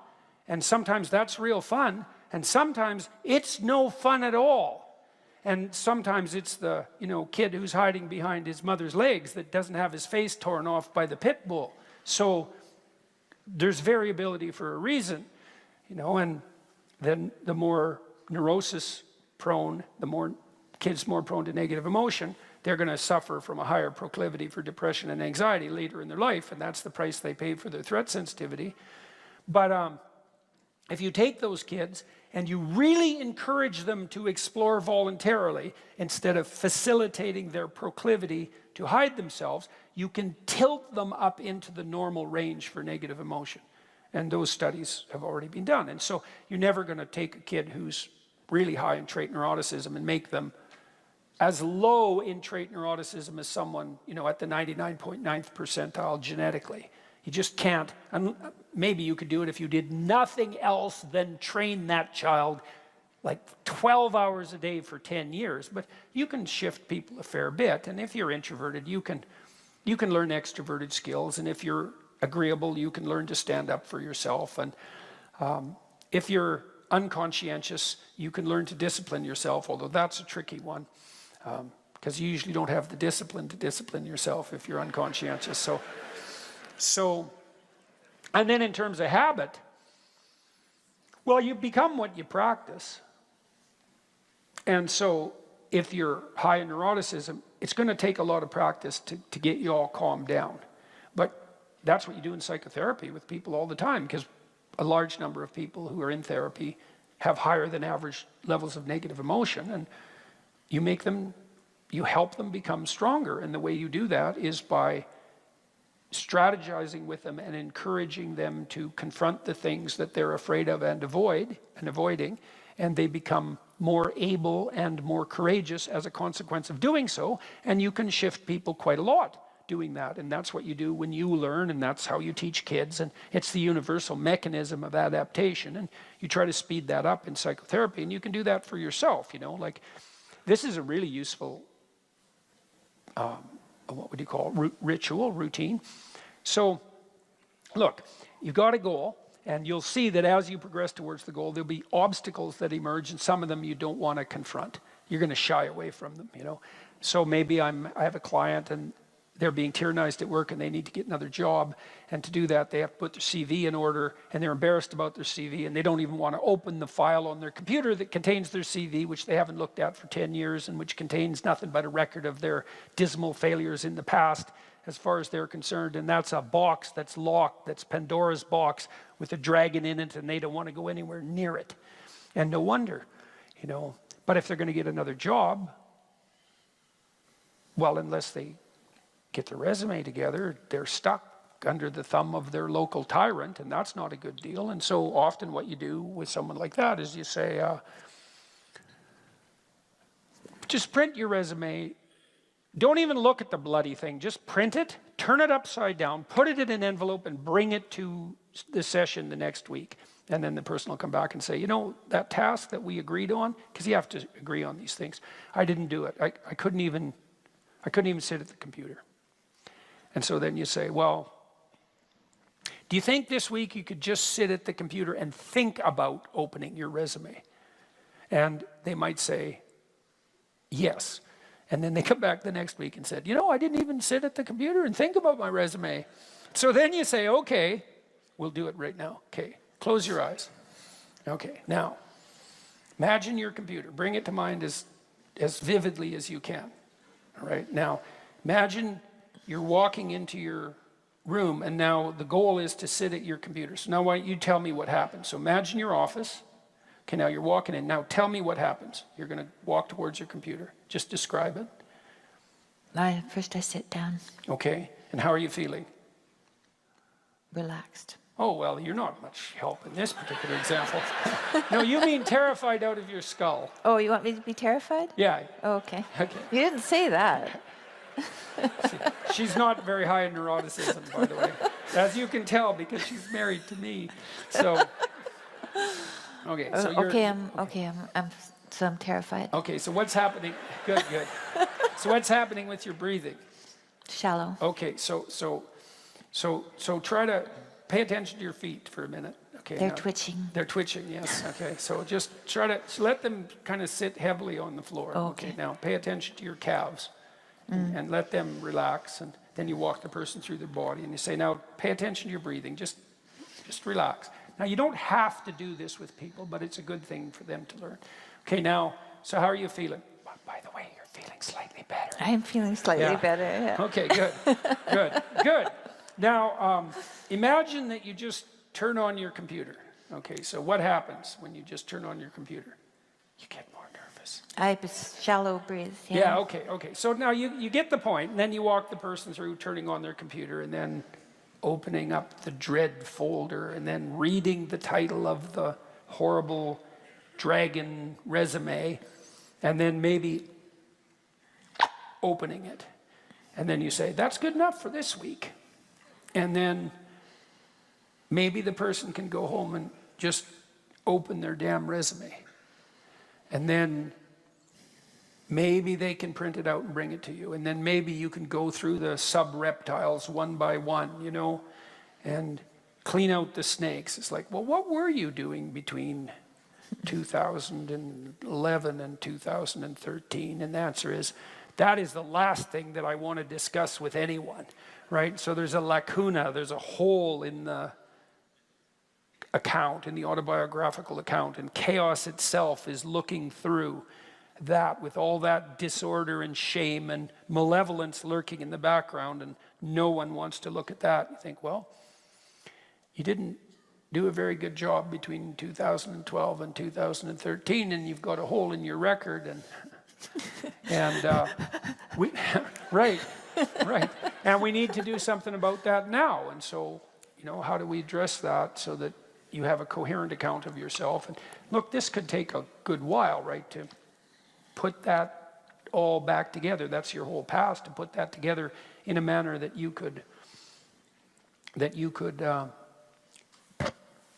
confidently bring forward to a new potential employer. But it's worth it if you escape from tyranny and you now have a coherent account of yourself and you've atoned for your past inadequacies, let's say, and you're ready to move forward. And partly what you do in therapy and partly what you should do with yourself is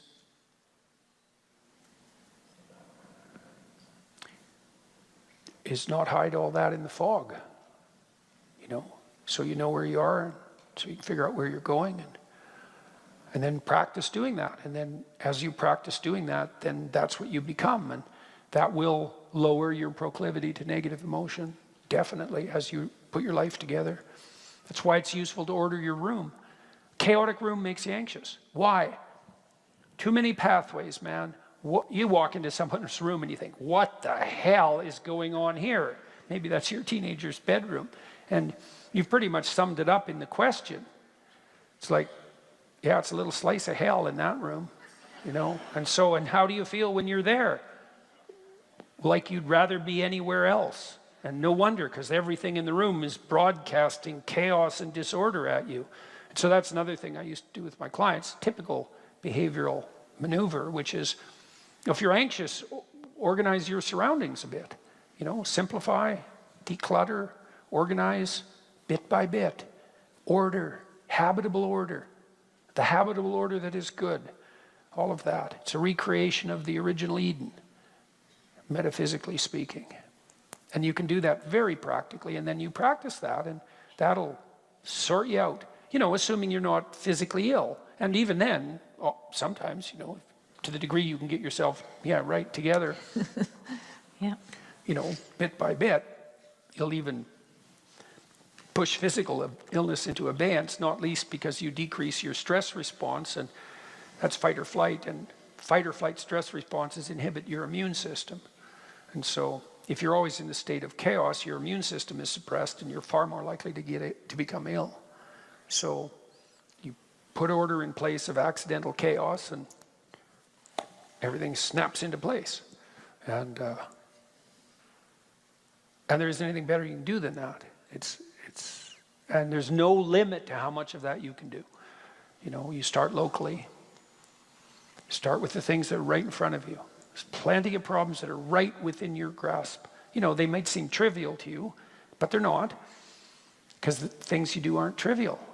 And that's just where you have to start. And then, you know, once you got yourself kind of ordered locally, well, then start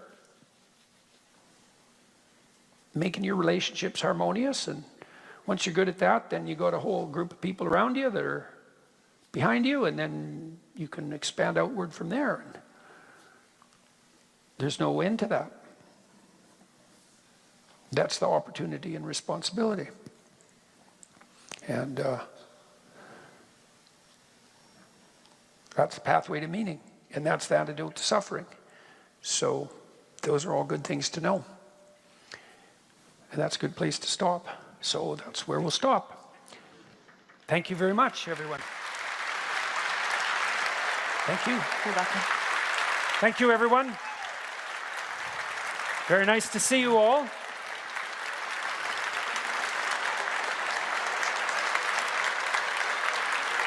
Thank you. Good night, everyone. Pleasure to be here. Thank you. Thank you, Tim. You're welcome. Good night, everyone.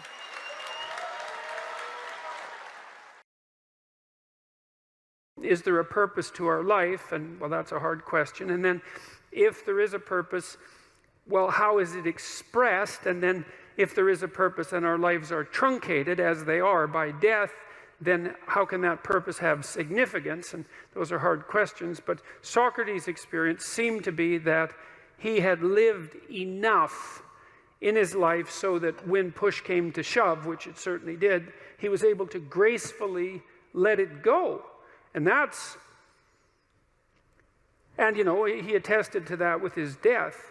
And that's fairly convincing, you know. I mean, that's a fairly convincing argument. And it's one that I find, well, it's hard to tell if I find it exactly credible, but I don't find it incredible. I mean, I certainly have noticed that as I've got older and have done things, what would you say?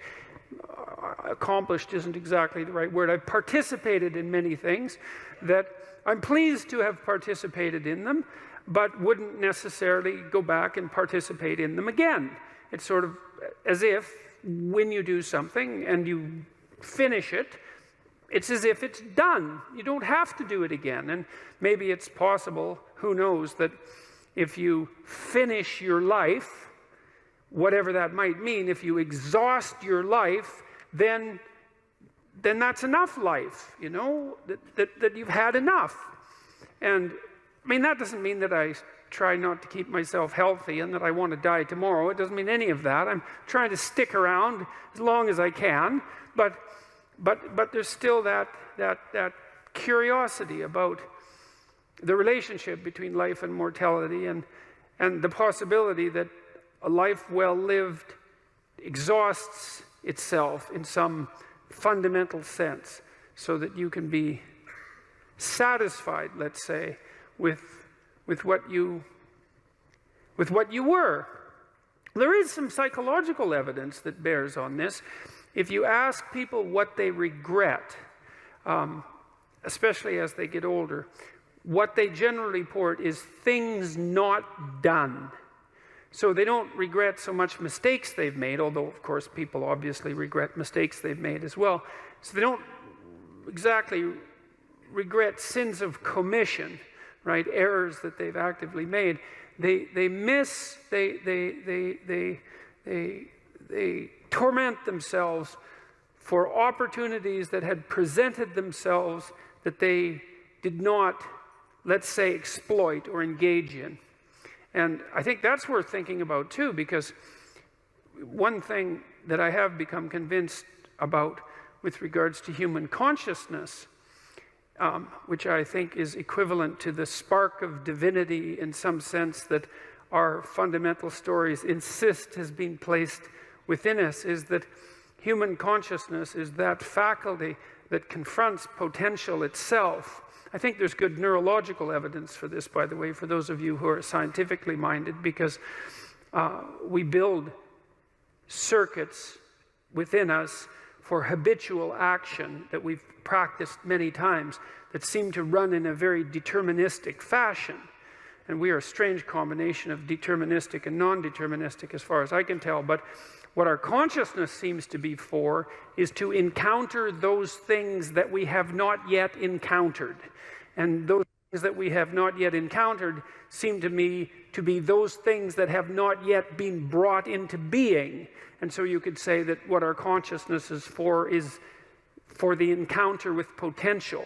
You know, that our consciousness is it's not for the past, it's not even for the present. It's to transform the future into the present. And really that's what our consciousness does. When you wake up in the morning, you have a new day ahead of you, and the day could take you in very many directions. And the weeks and the years, all of that can take you in very many directions. And you have some apprehension about what those directions might be. You have some apprehension about what role your choices might make in transforming that potential into one form of actuality or another. I mean, you certainly know that there are dreadful mistakes that you might be very tempted to make that would produce all manner of hell around you and still be tempted to do it. It seems like it's sitting there right in front of you as a possibility. You also know that, you could haul yourself up out of bed and attend to your duties and do the sorts of things that you're supposed to and set a few things right that day and that week, and that likely things would at least not be worse, and they would probably be better. And I do believe that I don't understand how this can be the case. I don't understand how it is that consciousness can function in that way, because I think to understand that, we would have to understand what it means for the future to be only potential rather than actuality, and who the hell understands that? I mean, no one. And then we'd have to understand how it is that our conscious choices and our conscious ethical choices transform that potentiality into actuality, into reality, into the present and the past. And we certainly act as if we believe that that's what we do. We upbraid ourselves. For example, when we do a bad job of it, we're upset with our children and those we love if we don't believe that they're living up to their potential. We're guilty and ashamed when we make choices that we feel are inappropriate. We understand to some degree that the manner in which time lays itself out has something to do with the ethics of our choice. And again, I would say that's a very deep idea. I think it's the most true idea I know. It's very emphasized, that idea emphasized in ancient religious stories such as those that are outlined in Genesis, or in Genesis with its strange insistence that, God is that which brings order out of chaos, formless potential, generates the world out of formless potential, and that we're somehow made in that image, which seems to me to be the case. And that the proper way, by the way, to go about acting in that image is to act in relationship to the potential that confronts you with truth and with courage, with careful articulation. That's the logos. And that if you do that, then what you bring forth is good. I read about the Columbine massacre and the kids who undertook it. That'll make your hair stand on end if you want to read something that will really disturb you. Reading Eric Harris's writings will really disturb you. No matter how much you know about human beings, reading Eric Harris's writings will disturb you. And Harris is Cain, He says it straightforwardly. He hates human beings. He hates being itself. He would destroy everything if it was within his power to do that. And of course, him and his colleague were motivated to produce far more carnage than they managed that day. what was successful was only a fraction of what they had planned. And Harris said very straightforwardly that he had set himself up as the judge of being, and that it lacked all utility in his eyes. Human beings certainly should all be removed from the face of existence because of their pathology and the fundamental horrors of being itself. So there's nothing in the Cain and Abel story that isn't real. It's real, and Cain complains to God, as people will when their dreams are dashed. And that goes for people who don't believe in God too. It doesn't really matter, you know. It's harder, I suppose, if you're atheistic to figure out who to blame. But that doesn't mean that the sentiment, well, it doesn't mean that the sentiment is any different, right? The same drama is being enacted. You shake your fist at the structure of being rather than at God himself, but it doesn't make any difference except in the details. So God responds to Cain and tells him that he's got no right to judge being before he gets his sacrificial house in order. And even worse, he says that Cain is the architect of his own downfall, and the invited catastrophe in into his own house willingly, and entered into a creative union with it, and therefore brought about his own demise. And it's that additional self-knowledge, and you can imagine too, you know, imagine that you're facing your life, you're facing the failures of your life, and let's say that you've had a failed life, and you're bitter about that, and then you meditate upon it, and you think, well, why has this come about? And then you think, well, perhaps I did something wrong. You know, when Alexander Solzhenitsyn wrote the Gulag Archipelago, which is the book that detailed the catastrophes of the Soviet Union and helped bring it down, there's one part of that book that just struck me so viciously when I read it. He was in the Gulag, and he was there for a very long time, and he said that he observed a variety of people in the camps who he really admired. They were rare. They were usually religious believers in his experience, who were not participating in the pathology of the camps at all, period, no matter what. He said he learned a lot from watching those people. He had a hard time believing that they even existed, that they could even exist. But he said that one of the things that he was brought to as a consequence of watching those people live their contract with goodness out even under the most horrifying of conditions was that it was possible that he himself was responsible for his position in the camp. Now, it's a very dangerous line of argumentation, you know, because who wants to be the one who blames the victim for the catastrophe? You know, you have to be very careful when you walk down that road. But Solzhenitsyn was speaking about himself. And he said, well, he was a communist, you know, and he arrogantly and forthrightly moved the movement out into the world and had not fully gone over his life with a fine-tooth comb to find out what mistakes he had made that brought him so low. But his contention eventually was that part of the reason that he ended up where he ended up was because he and many others had completely forfeited their relationship with the truth and allowed their society to degenerate into deceit and tyrannical catastrophe without mounting sufficient opposition. And so he decided when he was in the camps to straighten himself out bit by bit, and that culminated in the production of the Gulag Archipelago, and that book really demolished once and for all any moral credibility that the communist totalitarian systems had left. And so one man in the depths of catastrophe who determined through good example, at least in part, to stop lying, produced a book eventually that demolished the foundation of the very system that had imprisoned him. And that is really worth thinking about. That's one example of the absolute grandeur of the human soul and the capacity for transformation that it has when let loose properly on the world. So let's say you're conceptualizing your own failure, you know, and you meditated on it and you come to the conclusion that God forced Cain to. Hey, not only have things not been going very well for you, but it's actually your fault. And not only that, you brought it on yourself. And not only that, you knew it all the time. Well, then you might think you'll wake up and fly right, right? You'll get your wings in order and fly right, but there's no reason to assume that at all, and that's not what happens to Cain. That just makes him more bitter, right? And you can understand that if you think about it just for a second. It's like bad enough when something horrible happens to you, but then to have to swallow the additional pill, right? To have to take in the information that you could have done something different. It was avoidable, and you knew it at the time, and you decided to do it anyways. And I think people are in that situation a lot more often than anyone is willing to admit. You know, you have that little voice in the back of your head that says, don't do it.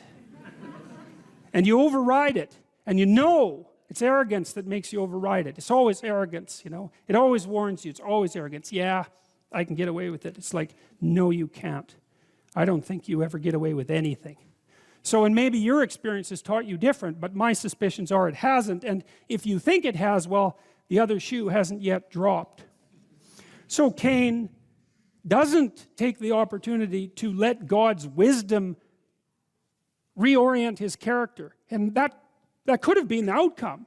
He could have got down on his knees, so to speak, and said, oh my God, I've been wrong all along. I've been living improperly. I've been making the wrong sacrifices. Abel deserves everything he has. I got exactly what was coming to me. You know, could I possibly now straighten myself out and live in repentance and improve my position? But that's not what he did at all. He said, all right, fair enough. I get it. It's like, I'm going to go after the thing I most admire, and I'm going to destroy it. And I'm going to do that despite its cost to me. And I'm going to do that just to spite the creator of being. Well, that's exactly what Harris did at Columbine. It's exactly what he says, in fact, in his uncanny writings. It's why the mass murderers always shoot themselves afterwards, not before. Because you might wonder, if you're so upset with the structure of being, why you don't just commit suicide in your basement? Why do you have to go out and mass murder before you top it off with a gun to your forehead? Well, you don't make the point as effectively if you just commit suicide in your basement. It's like, well, my life means nothing to me, but neither does anyone else's, and neither does the structure of being itself, and I'll take all my revenge as much as I possibly can, and then just to show you how little I care, I'll cap myself off at the end. And I would say also, people say all the time, I don't understand how that could happen. It's like, I don't believe that. I think an hour of thought, of real thought about your darkest feelings about existence itself, illuminates the pathway to that sort of behavior quite clearly. And I think if you, I mean, I might be wrong. Like, I might be a darker person than most, and it's certain. Okay.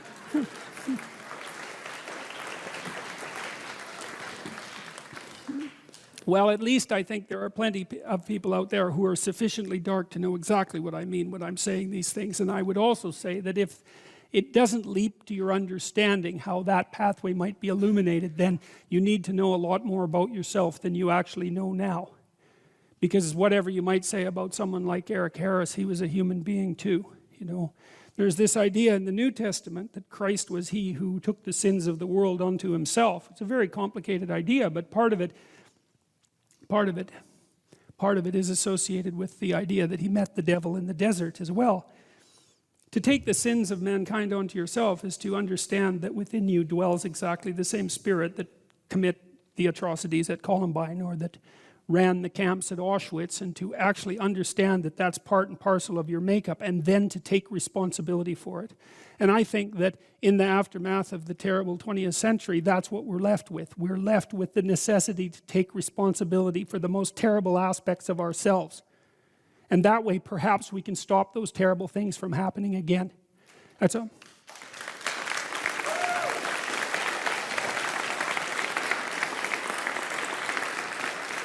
And that also means, you know, that you don't look for the, what would you call it, the purveyor of malevolence outside yourself, right? It isn't someone else, even though sometimes it's someone else. You know what I mean? It's like there are identifiable perpetrators, but that's not precisely the point. The point is something more like that the proper place for the encapsulation of that malevolence, at least the proper place to start, is within the confines of your own existence. and then perhaps within the confines of your family. And that way you're not a danger to those that you misapprehend as malevolent and evil, because you won't get your aim right to begin with. You'll identify them improperly, and you'll take your revenge in a manner that allows you to omit your own responsibility, to act out your unconscious desire for revenge, and to move the world just that much closer to hell.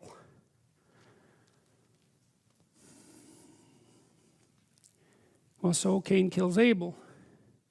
And then Cain gives rise to his descendants, one of whom is the person who's the first artificer in weapons of war. And then comes the flood, right? Which seems perfectly, miraculously reasonable to me, because what those stories do, it's so amazing that the story of Cain and Abel segues into the story of the flood, because it is the case that the catastrophes that beset society can best be conceptualized as the spread of individual pathology into the social world, and the what would you call the magnification of that pathology to the point where everything comes apart. And I truly believe that if you familiarize yourself with the last 100 years of history, that that's the conclusion that you would derive. And the people who are most wise that I've read, who've commented on that, say the same thing over and over, which is the key to the prevention of the horrors of Auschwitz and the Gulag in the future is the reconstruction of the individual soul at the level of each individual. And that's a terrible message because it puts the burden on you. But it's an amazing message because it also means that you could be the source of the process that stops that catastrophe and malevolence from ever emerging again. And you know, it's hard for me to imagine that you have anything that could possibly be better to do with the time that you have left. We should make a very clear distinction here that often when people are embittered and resentful and feel like they're victims, it's because really awful things have happened to them. Now, not always, but often.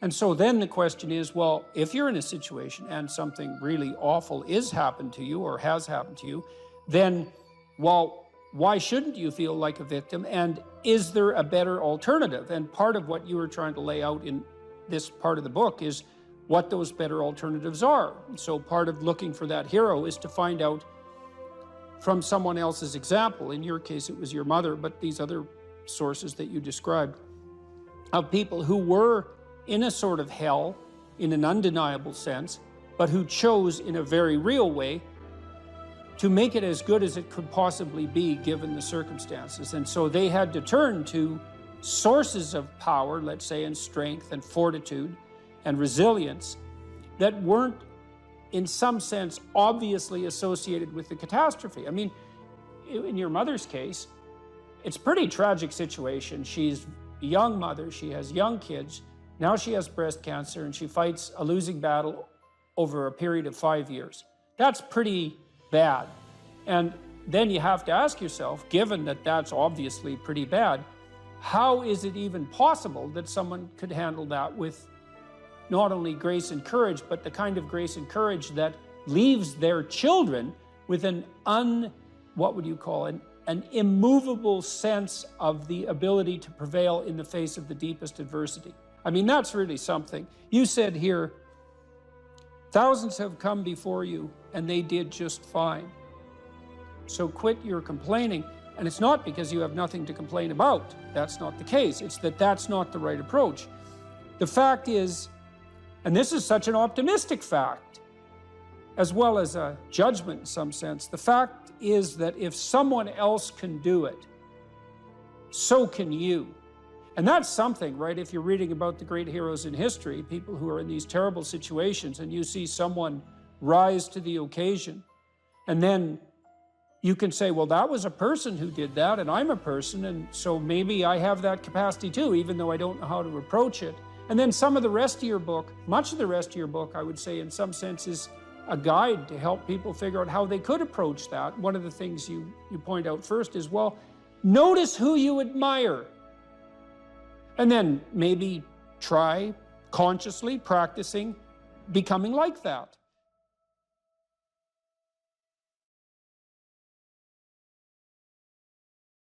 I wouldn't consider myself either naive or a particularly optimistic person. I don't think I'm either of those. But this is actually an idea, this is one of the only ideas that I've ever found that I really believe to be rock solid. I actually think that it's true. And it's very optimistic because it says you can use your sense of meaning to calibrate your progress through life. But there's rules. You have to aim at the highest possible good that you can conceive. Now, and that's subject to update, because what the hell do you know? But you start by aiming at the star you can see rather than the dimmer one that you can't yet perceive. And then you decide that you're going to do that honestly, right? That's a big decision. So the first decision, I think, in some sense, is a decision of love. You're going to decide that being is worthwhile and that you're going to work for its betterment. And that's a decision that's based on love. And the second decision is based on truth. Having made that decision, you're going to play a straight game. Having made those two decisions, I think that you can allow your sense of meaning to calibrate your pathway. And then what's so interesting is that you hit a state that's as close to paradisal as you're going to hit right away, because being engaged like that, it's better to be engaged in the solution of a complex problem than not to have a problem at all. And that's no different than saying it's better for there to be being than non-being, because being is a problem. And so if you want to have no problems, then you have no being. And you could say, well, being is so miserable that maybe that's the route we should take. And fair enough, but maybe you can have your cake and eat it too. You can have the damn problem. It can be a problem worth solving, and you can be so engaged in solving the problem that it justifies the fact that the problem exists. And then you get to have the problem and the solution at the same time, and maybe that's better than not having the problem at all. And I believe that, because one of the things I have seen, and I've seen this being so interesting when I've been lecturing to people, especially more recently, and this is also manifested itself on YouTube. I'm talking to people a lot about responsibility, and it's young men in particular that seem to be responding to that. And I think that's partly because I think that young women, in some sense, have their responsibility map already laid out for them. It's also less voluntary in some sense for women, because they have more complicated problems to solve in the first part of their life, right? Because they have to get the family problem solved. But whatever. I've been talking in a very delineated manner about responsibility, which is a strange thing to sell to people, but responsibility is what gives your life meaning. And so then you might say, well, then take on ultimate responsibility. And what happens? You have an ultimately meaningful life. And then you might say, well, if your life is ultimately meaningful, doesn't matter if it's punctuated by tragedy or even predicated on tragedy.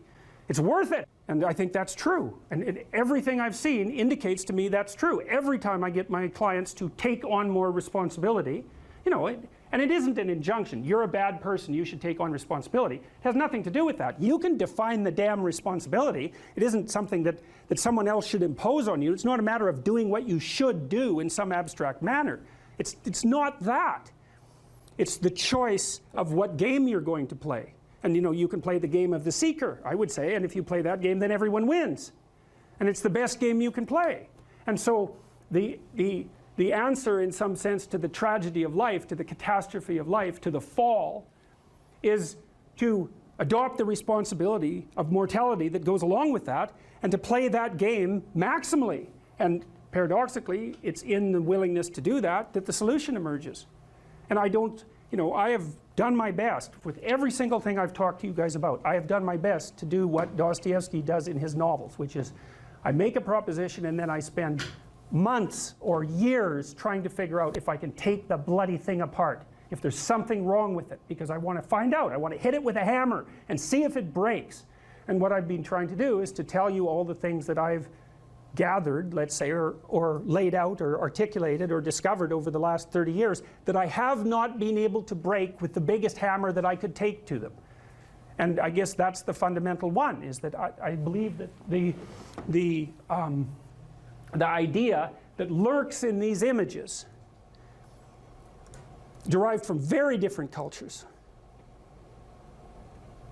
it's the same idea. Life is suffering. Right. Indisputable. What do you do about that?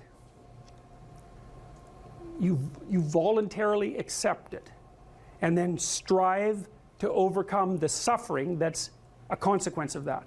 And you do that for you, and you do that in a way that makes it better for other people. And then that works. And one question might be, well, how well does it work?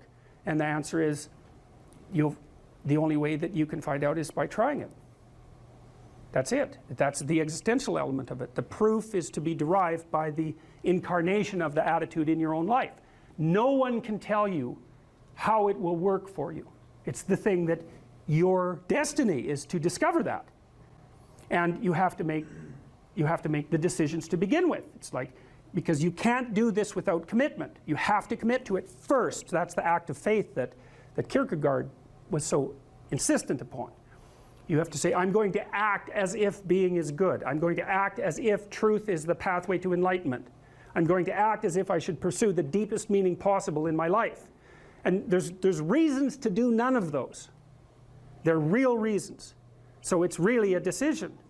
But you can't find out what the consequence of the decision is unless you make the decision. I think the same thing happens when you get married, by the way. Is that if you think you might leave, you're not married. And then you think, well, the marriage didn't succeed. It's like, well, maybe you were never married. Because the rule is, you don't get to leave. And there's a reason for that rule. Now, I'm not saying that there aren't situations where there should be exceptions made for that. That's not the point. The point is that there's some games you don't get to play unless you're all in.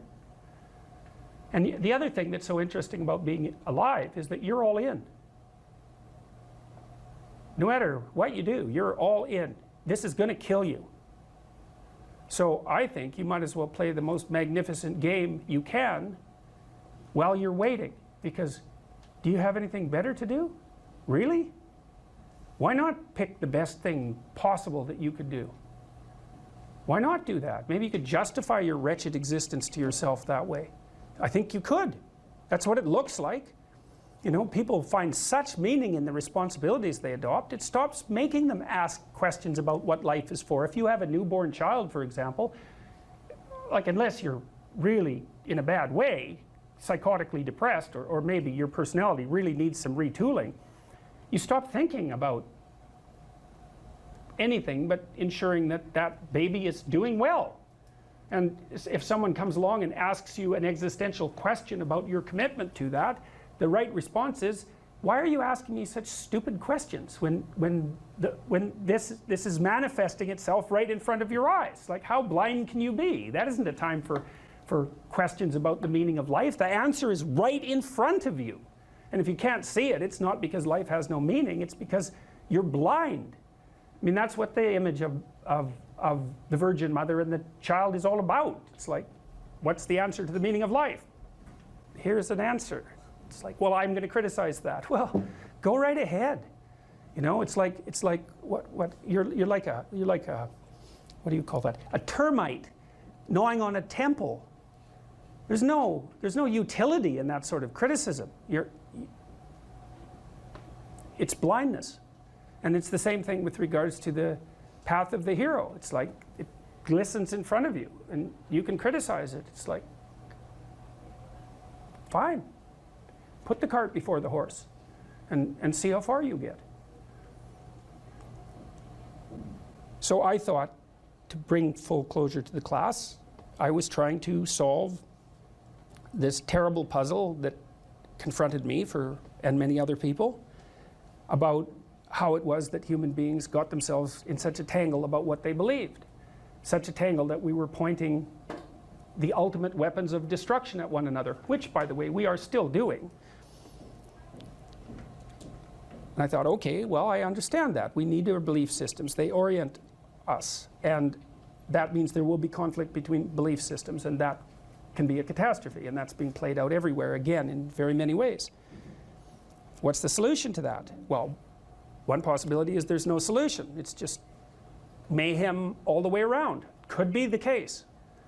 But it seemed to me, as I delved into it, that the proper solution to that was to live properly as an individual, because you're more powerful than you think.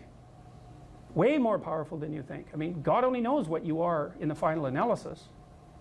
You're blind to your own weaknesses, but you're also blind to your own strengths. And so then I think, well, if you got your act together, it'd be better for you, and instantly it would be better for your family, assuming they wanted you to get your act together, and not everyone does, and then it would be better for the community. It's like, how far could you take that? If you stopped wasting time, and if you stopped lying, and if you oriented yourself to the highest possible good that you could conceive of, and you committed to that, how much good could you do?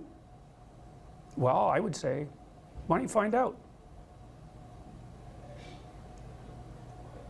So that's what I think you should do. You should find out.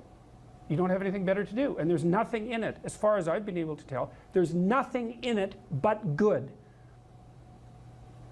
So maybe you could sort yourself out so that you wanted nothing but the good. And then maybe you could help make that manifest in the world. And maybe we wouldn't have all these terrible problems then. At least we'd have fewer of them, and that would be a start. So it's the answer to the problem of humanity is the integrity of the individual. That's the answer. So, and states that are predicated on that realization are healthy. So, and states that aren't are doomed to stagnation and catastrophic collapse. And personalities that are predicated on self-tyranny and the tyranny of others are doomed to collapse. So, and then you think, well, what's the barrier? And the barrier is, are you willing to accept the responsibility? And part of the answer to that is, reduce the damn responsibility until it's tolerable. You don't have to fix everything at once. You could just start by fixing the things that you could fix. Or you could even do it more. You could do it with even less self-sacrifice. You could start by fixing only the things that you want to fix. God, you can get a massive way that way.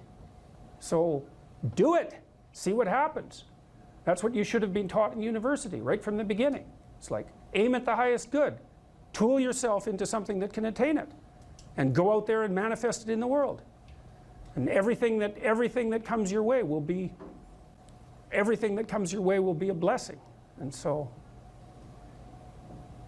all you have to do is give up your resentment and your hatred. I know that's a hard thing to give up because you have plenty of reason for it. That's probably a good place to stop. So it was a pleasure.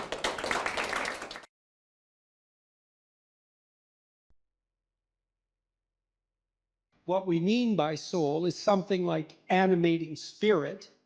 And you might say, well, what's a spirit? And well, that's actually rather easy to answer. So when a child of 4 is playing house, let's say when a child of 4 is playing house, she acts out the role of the mother. But acting out, that's a strange thing, right? Because she doesn't literally duplicate in her actions or her perceptions in the game what she observed her mother literally doing. So for example, she didn't go into her mother's bedroom when her mother awoke and watched her turn her head in a particular way to awaken and count the number of blinks so that she could mimic that in her play. And you think that's absurd, but it's not absurd if it's just mimicry. It's not. It's unbelievably sophisticated. So what the girl does is she watches her mother manifest maternal behavior across a vast array of instances, and she integrates that with the image of the mother she's received from all the books she's been read and all the little movies she's watched, the Disney movies and so forth, and she abstracts out the animating principle of the maternal, and then she embodies that in play, and usually with a little boy, and that's practice for what's going to come later. It's unbelievably sophisticated, and she's embodying a spirit, and the spirit there is the abstraction of the central animating principle from multiple embodiments of its manifestation.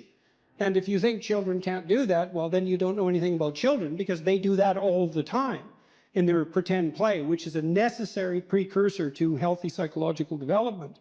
And so part of what we refer to as the soul is the presence of that spirit, or maybe even the capacity of embodying such spirits. And it's very difficult to know how deep that goes. I had a vision at one point of all the men in my life who've been particularly influential in a benevolent way.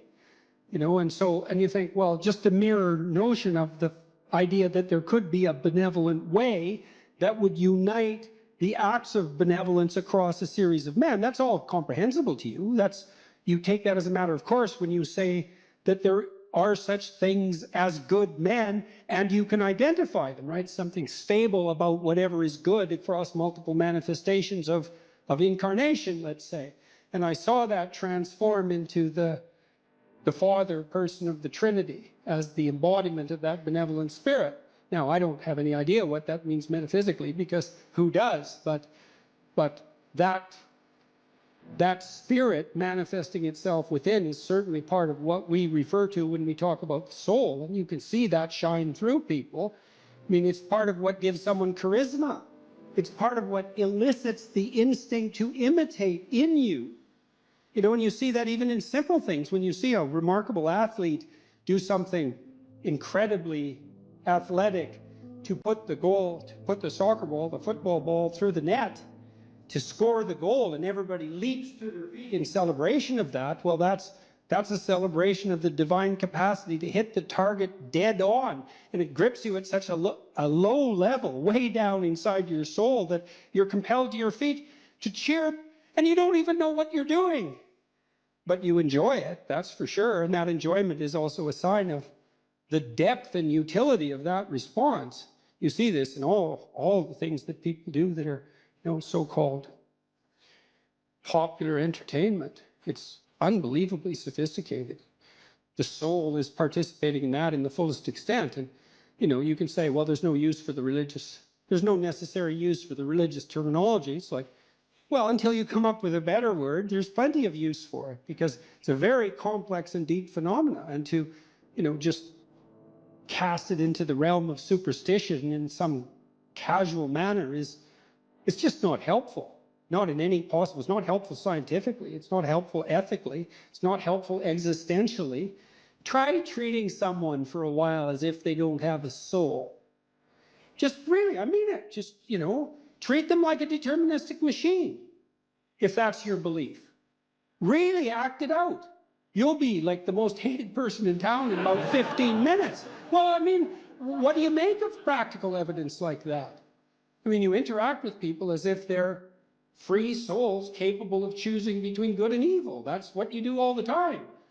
And maybe you can addle yourself out of that by some ridiculous rationalist ideology, but that just means you're kind of a gabbling fool, and it's just going to make you trip over things you don't even notice in all of your social interactions. I don't care how you think philosophically or ideologically, you bloody well know that what I just said is true.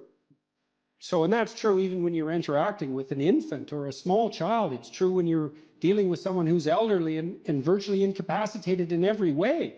You still see that divine spark, for lack of a better term, and we do lack a better term, by the way. You see that everywhere if your eyes are open and if you're willing to see it, and to the degree that you're responsive to that, then your actions are guided by love and your words are guided by truth.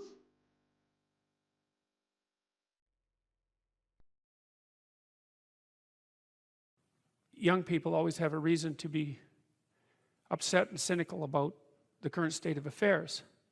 And it's that way forever. And so it's useful, I think, to consider such considerations or such conceptualizations as the patriarchy in that light, because it's an archetypal truth that the social structure is corrupt and incomplete. And what that means is that it's something that you have to contend with every moment in some sense of your life. It's a permanent fact of existence. And to be upset that the structures, the social structures, or even the biological structures within which we live are incomplete and imperfect, and to take that personally, that's the worst part of it. To take that personally is a misreading of the existential condition of humankind, because it's always the case that what you have been given and what you live in is degenerate and corrupt and in need of repair. And it's easier just to accept that, because there's also a positive element, and the positive element is, well, you've been granted something rather than nothing, and maybe you haven't been granted pure hell, because especially in a culture like ours, where many things actually function quite well. So there's room for gratitude there, even if it's a broken machine. It's not one that's completely devastated, and it's not absolutely hell-bent at every second on your misery and destruction. And it easily could be, because many societies are like that. And so the fact that we happen to live in one that isn't corrupt beyond imagining is something to be eternally grateful for. Well, so we live inside a damaged structure, and we also bear responsibility for that damage, because we don't do everything we can to constantly repair it. And you might say, well, that's actually one of the fundamental, people say, well, what's the meaning of life? What they really mean is, what's the positive meaning of life? Because as we've already discussed, the negative meanings of life are more or less self-evident. Well, the positive meaning of life is to be found in noting the state of lack of repair of the walled city that you inhabit, and then sallying forth to do something about that, to repair the breaches and to fix up the walls and to make the structure that you inhabit as secure and as productive as it possibly can be.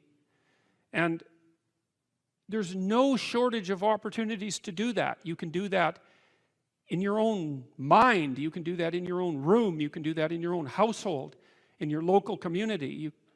And maybe if you get good at doing it at all those levels, then you can start to look beyond that. And so there's challenges. That's the thing that's kind of interesting about this insufficient structure, is that it has a set of challenges built into it because of its insufficiency, and perhaps even because of its corrupt nature, that calls forth the potential response from you of heroic adventure. And the heroic adventure is to man the barricades and repair the city. And you can always do that. It doesn't matter what your personal circumstances are. There's always something that isn't right near you, isn't correct, isn't laid out properly, that you could just fix if you wanted to. And one of the things that we're going to talk about tonight is the idea that if you adopt an attitude that's like that, that the role that you should play is to make things better wherever you are, however you can, that what would actually happen would be that things would get better wherever you are in all sorts of ways, and that we've really, as a species, you might say, or maybe even as singular individuals, we've explored that rarely. It isn't something that's put forth as a proposition that often, and it's quite surprising to me. And I had an interesting experience the other day. I went to the keg. I go there because I have food allergies, and they're very careful with people who have food allergies. And the waiter took me to the table, and he said that he had been watching my lectures, and that's a very common experience. And he was happy about that, and he said that he'd had 2 promotions at the keg in the last 4 months because he'd been watching my lectures. And I really found that an affecting experience, because you might say, well, he's working as a waiter at the keg, and there's nothing particularly heroic about that. And I disagree with that, actually, because I don't care where you're located, you can do a hell of a job, and I mean that literally. At whatever job you have, you can take whatever job you have, and you can make it a real nice little piece of absolute misery. Or you can act like a civilized human being and notice that no matter where you are, there's a richness and a complexity that's completely inexhaustible right at hand. And then you can take that seriously, and you can say, well, I happen to be a waiter at the keg, and perhaps that's not what I expected, and he's a young guy, and perhaps that isn't where I want to end up, but it's not nothing. It's a rich environment, and I can make it a lot better if I want to. I can get along properly with my coworkers and not gossip behind their back, and I can treat my customers properly, and if an opportunity comes my way, I can take it, and I can see what happens. And so he said that's what he had started doing, and that things were working out much better for him. He was in a much better job than he was 3 months ago. In 3 months, that's nothing, right? I mean, that's a nice trajectory. It's an uphill trajectory, and that's what you want, really.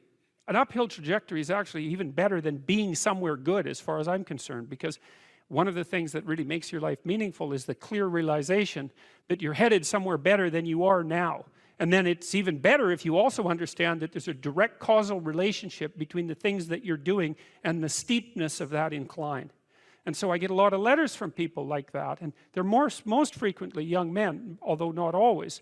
And they say, well, you know, I've been listening to these lectures and I decided that I'm going to try to take responsibility for my life, and so I've started to stop doing all the stupid things that I know that are stupid, that I know I shouldn't be doing, and I've started doing some of the things that aren't stupid that I know I should be doing, which seems pretty obvious, really, if you think about it. But obvious though it may be, that isn't necessarily what people do. And then they write and say, you can't believe what difference that makes, and they're thrilled about it. And so I'm thrilled about it when I get letters like that, because I really don't experience anything as better than a letter like that or a message like that, because it's so good to see things that aren't so good replaced by something better. And I really do think it's an open question. I truly believe it's an open question to what degree we could make things better if that's what we actually aimed at doing. You know, in some of the stories that we've covered already, the story of Cain and Abel in particular is really an analysis of that problem, which is so remarkable. It occurs so early in this document. It's such a foundational story, and it basically says, well, there's two modes of being in the world, right? There's one where you adopt the responsibility for living properly, for being properly, and you make the sacrifices necessary for doing that, and then everything will flourish properly. And the other one is a pathway of resentment and bitterness and rejection and murder and genocide, and that just seems exactly right to me. And so if the positive path beckons, if you can actually see what it is, if you can lower yourself enough to see what it is. Carl Jung said once that modern people didn't see God because they didn't look low enough. It's a phrase I really, really like, because people denigrate the opportunities that are right in front of them. And there's no reason to do that, because what's right in front of you is the majesty of being. That's what's right in front of you. It's inexhaustibly complex and full of potential, and there's no reason to assume that wherever you happen to be isn't as good a starting place as anywhere else. Now, you know, I know some people have terrible, terrible lives. They're in situations that are absolutely unbearable, but I also do know that even situations like that can be made a hell of a lot worse by the worst kind of attitude, that's for sure. So anyway, so that's where you are. You're in a damaged structure. You're a damaged structure. You're in a damaged structure, but, you know, at least it's got some walls. You know, you're not being fed to the lions on a regular basis, so that's a good thing. And you can emerge forward, you know, heroically, magically, to confront the chaos that constantly threatens the structure within which you live, and you can free something as a consequence of that. You can learn something, you can strengthen yourself. That's the other thing, because what you're actually made of, in many ways, that what informs you, what you're made of, is what you encounter when you voluntarily encounter the unknown. And so the more you voluntarily encounter the unknown, the more you get made of, and the more you get made of, the more there is to you, and then the more you're good at encountering the unknown and restructuring order and calling forth proper order out of the potential of being. And God, you got to think, why wouldn't you do that, since you can do that? And it's an endless mystery. You know, I think part of it is that people, well, it's also encapsulated to some degree in the story of Adam and Eve, because what happens to Adam is when he becomes self-conscious, right? He becomes ashamed of himself and regards himself as a lowly sort of creature. And there's endless reasons why people would do that, because, of course, we're rife with imperfection. And so he hides from God. And I think that's actually the answer to the conundrum, which is that people don't aspire to the highest good because they're deeply ashamed of themselves and their weaknesses and their insufficiencies. And so that's not the only reason. I mean, there's the desire to avoid responsibility, and there's all the negative motivations as well, like resentment and hatred and the desire to make things worse. I don't want to, you know, give us too much of a break, but it's something like that.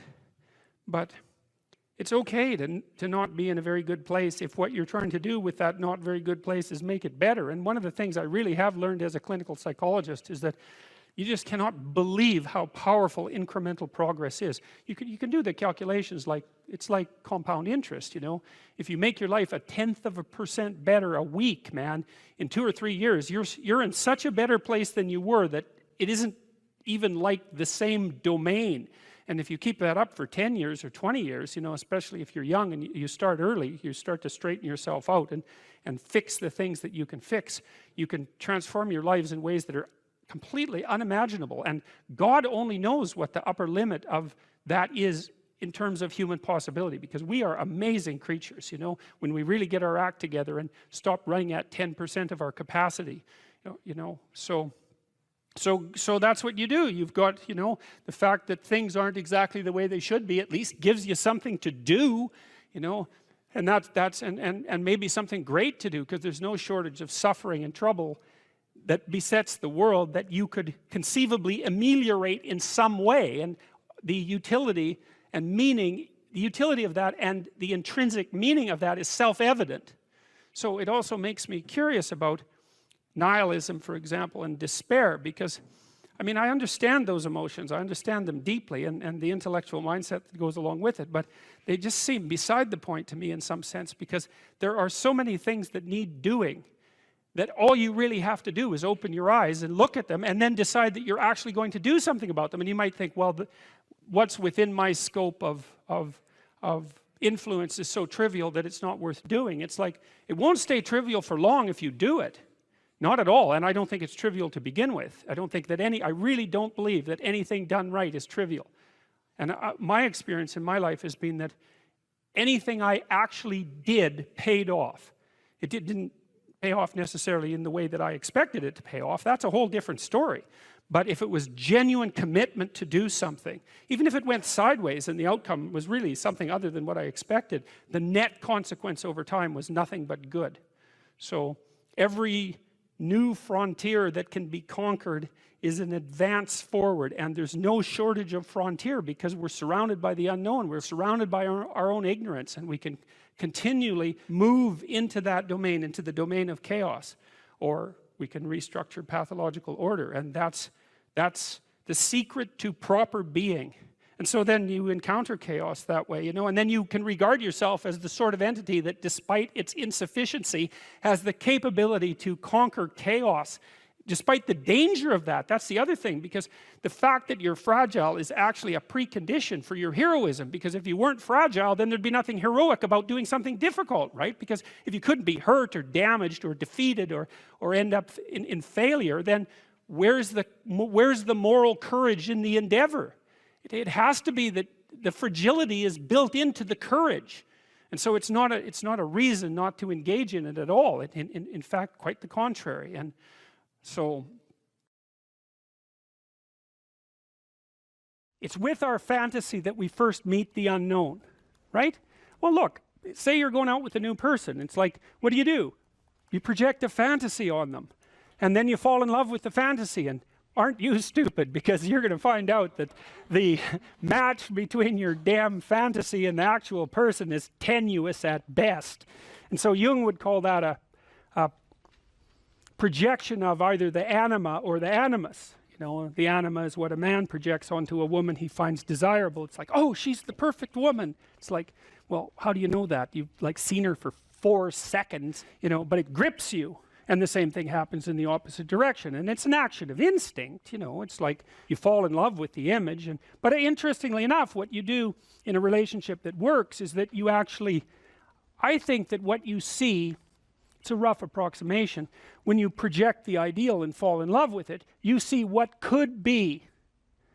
It could be that, but it's going to take you a hell of a lot of work, because like you got no shortage of flaws, and the other person has no shortage of flaws, and so you're bringing your flaws together, and that's going to produce a lot of friction, and you're going to have to engage in a lot of dialogue before you approach that level of perfection again. But maybe you can do it, and then you get to live happily ever after. Well, wouldn't that be nice?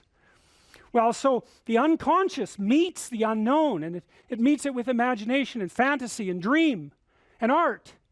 That's how you take. See, you don't just go from what you don't know to fully articulated knowledge in one bloody leap. You can't do that. You have to extend pseudopods of fantasy and imagination into the unknown. That's kind of what theorizing is like, right? Even scientifically, you know, you don't know something scientifically, you generate a theory. Well, it's an imaginative representation that your unconscious is helping you generate. And so you meet the unknown with fantasy. That's what the unconscious is for. From the psychoanalytic perspective, that's what dreams do. And you can see why. You dream about the future. You know, it's like, well, what's the future going to be like? Well, you have a little imaginative story going on, and it's like, you don't really create it. It's sort of, you watch it unfold. You know, maybe you can tweak it here and there, but it sort of comes to you from wherever the hell things like that come from. You know, the unconscious, that's the psychoanalytic answer. It's not really much of an answer because it's more like a representation of a place that we don't understand. But that's where creativity comes from. And I mean, some people are really creative right down to the bloody core. So in my clinical practice, I often see people who are high in openness because they're attracted to me because they watch my lectures. And you have to kind of be high in openness to like my lectures. So because, well, you do, because they go everywhere, you know, and they're not necessarily very orderly. So anyways, lots of my clients are really high in openness, and they're funny people often, especially if they're smart, because sometimes they have the most nihilistic intelligence you can imagine. It's just self-critical and nihilistic and brutal, man, and smart. And so they just criticize themselves out of existence. And so often I have to just try to get them to quit listening to their chattering self-critical rationality and go out and create something, you know, with their massive creativity. And as long as they're doing that, they're engaged in the world and happy as hell. But as soon as that self-critical rationality comes in and shuts down the creativity, they're just like walking corpses, you know. And it's because if you're really open, like you're a tree and it has some trunks, and you know, your most prominent trait is the most lively trunk. And if you're a creative person and you're not engaging in a creative enterprise, you're like a tree that has had its vitality amputated. And so this is not trivial. This is deeply rooted in your biology.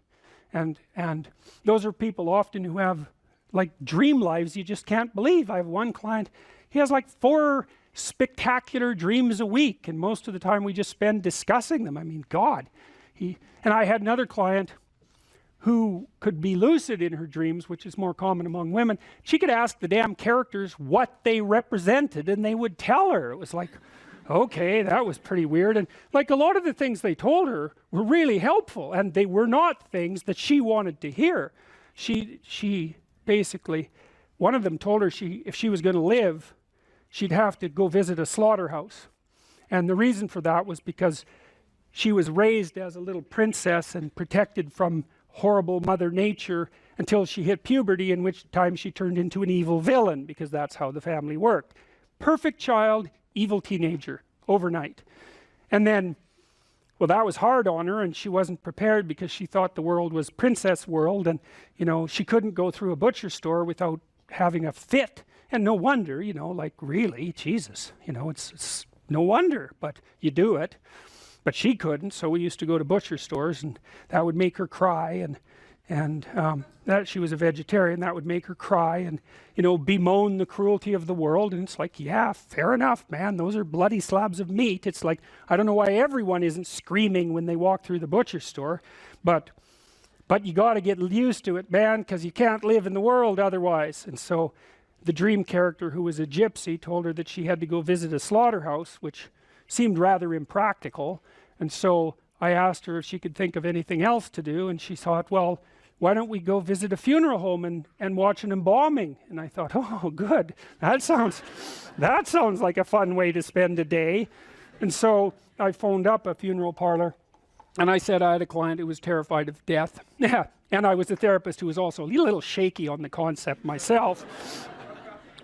And so they had no problem with that. They deal with death all the time, which is really something to think about, right? A human being can actually have an occupation where they do nothing but deal with death, and they don't go stark raving mad. It's like, what the hell's up with that? It's like working in a palliative care ward where your clients that you know have a relationship, all they're going to do is die this week, next week, the week after. People do that. It's like, those people are tough, man. They're tough. So anyways, we went and watched this embalming, which was, I have a rather high level of disgust sensitivity, so it was a little on the rough side for me. But she sat there, and first while she was not, we were outside this little room, she was not looking at that, man, no way. Then she'd kind of go like this, and you know, that was pretty good. And then she'd go like this, and then she'd go like this, and then she watched it. And then she asked if she could go in, and she put on a glove and she touched the body, and she didn't have a fit, she didn't have a panic attack, and so she walked away from there learning that there was a hell of a lot more to her than she thought there was, and that she could see things that she didn't think she could see and live. And after that, she sort of had a touchstone. It's like, well, I'm kind of afraid of this. Well, is it as bad as going to see the embalming? No, it's not that bad. Well, I guess I can do it. It's like an initiation, right? She had an initiation, and so did I, you know. And I learned a lot from doing that. I learned that one of the things you need to do if you're going to be a human being is to prepare yourself to be useful in the face of death. And so when you have a parent that dies, which, you know, shatters people's ideas, often they can't even think about it. If you can't even think about that, man, you've got some thinking to do, because you need to be able to at least think about that, because otherwise you're just going to be a wasteland when it happens. And you never know, you could even have a higher ambition. Maybe you could even be useful when it happens, instead of being part of the heap of destroyed people who also have to be taken care of. You know, and that's brutal. You have to be brutal to be useful in the aftermath of your parents' death. You know, you don't get to crumble and fall apart, and no, you have every reason to. So you got to be kind of some tough monster to manage that. But do you want to be useful in the face of tragedy, or do you want to be pathetic? It's very helpful for people to hear that they should make themselves competent and dangerous and take their proper place in the world. Competent and dangerous? Mm-hmm. Why dangerous? Because it's the alternative to being weak. And weak is not good. The people who shoot up the high schools, they're weak. They're weak. How is it good to be dangerous? Because it makes you formidable. And life is a very difficult process. And you're not prepared for it unless you have the capacity to be dangerous. That doesn't mean that you should be cruel. It doesn't mean any of that. There's a statement in the New Testament, the meek shall inherit the earth. But the meek isn't well translated. It means something more like, those who have swords and know how to use them but keep them sheathed will inherit the world. That's a way better way of thinking about it. You have to be powerful and formidable and then peaceful, in that order. And that's not the same as being naive and weak and harmless, which is what young men are being encouraged to be. It's like, that's a very bad idea.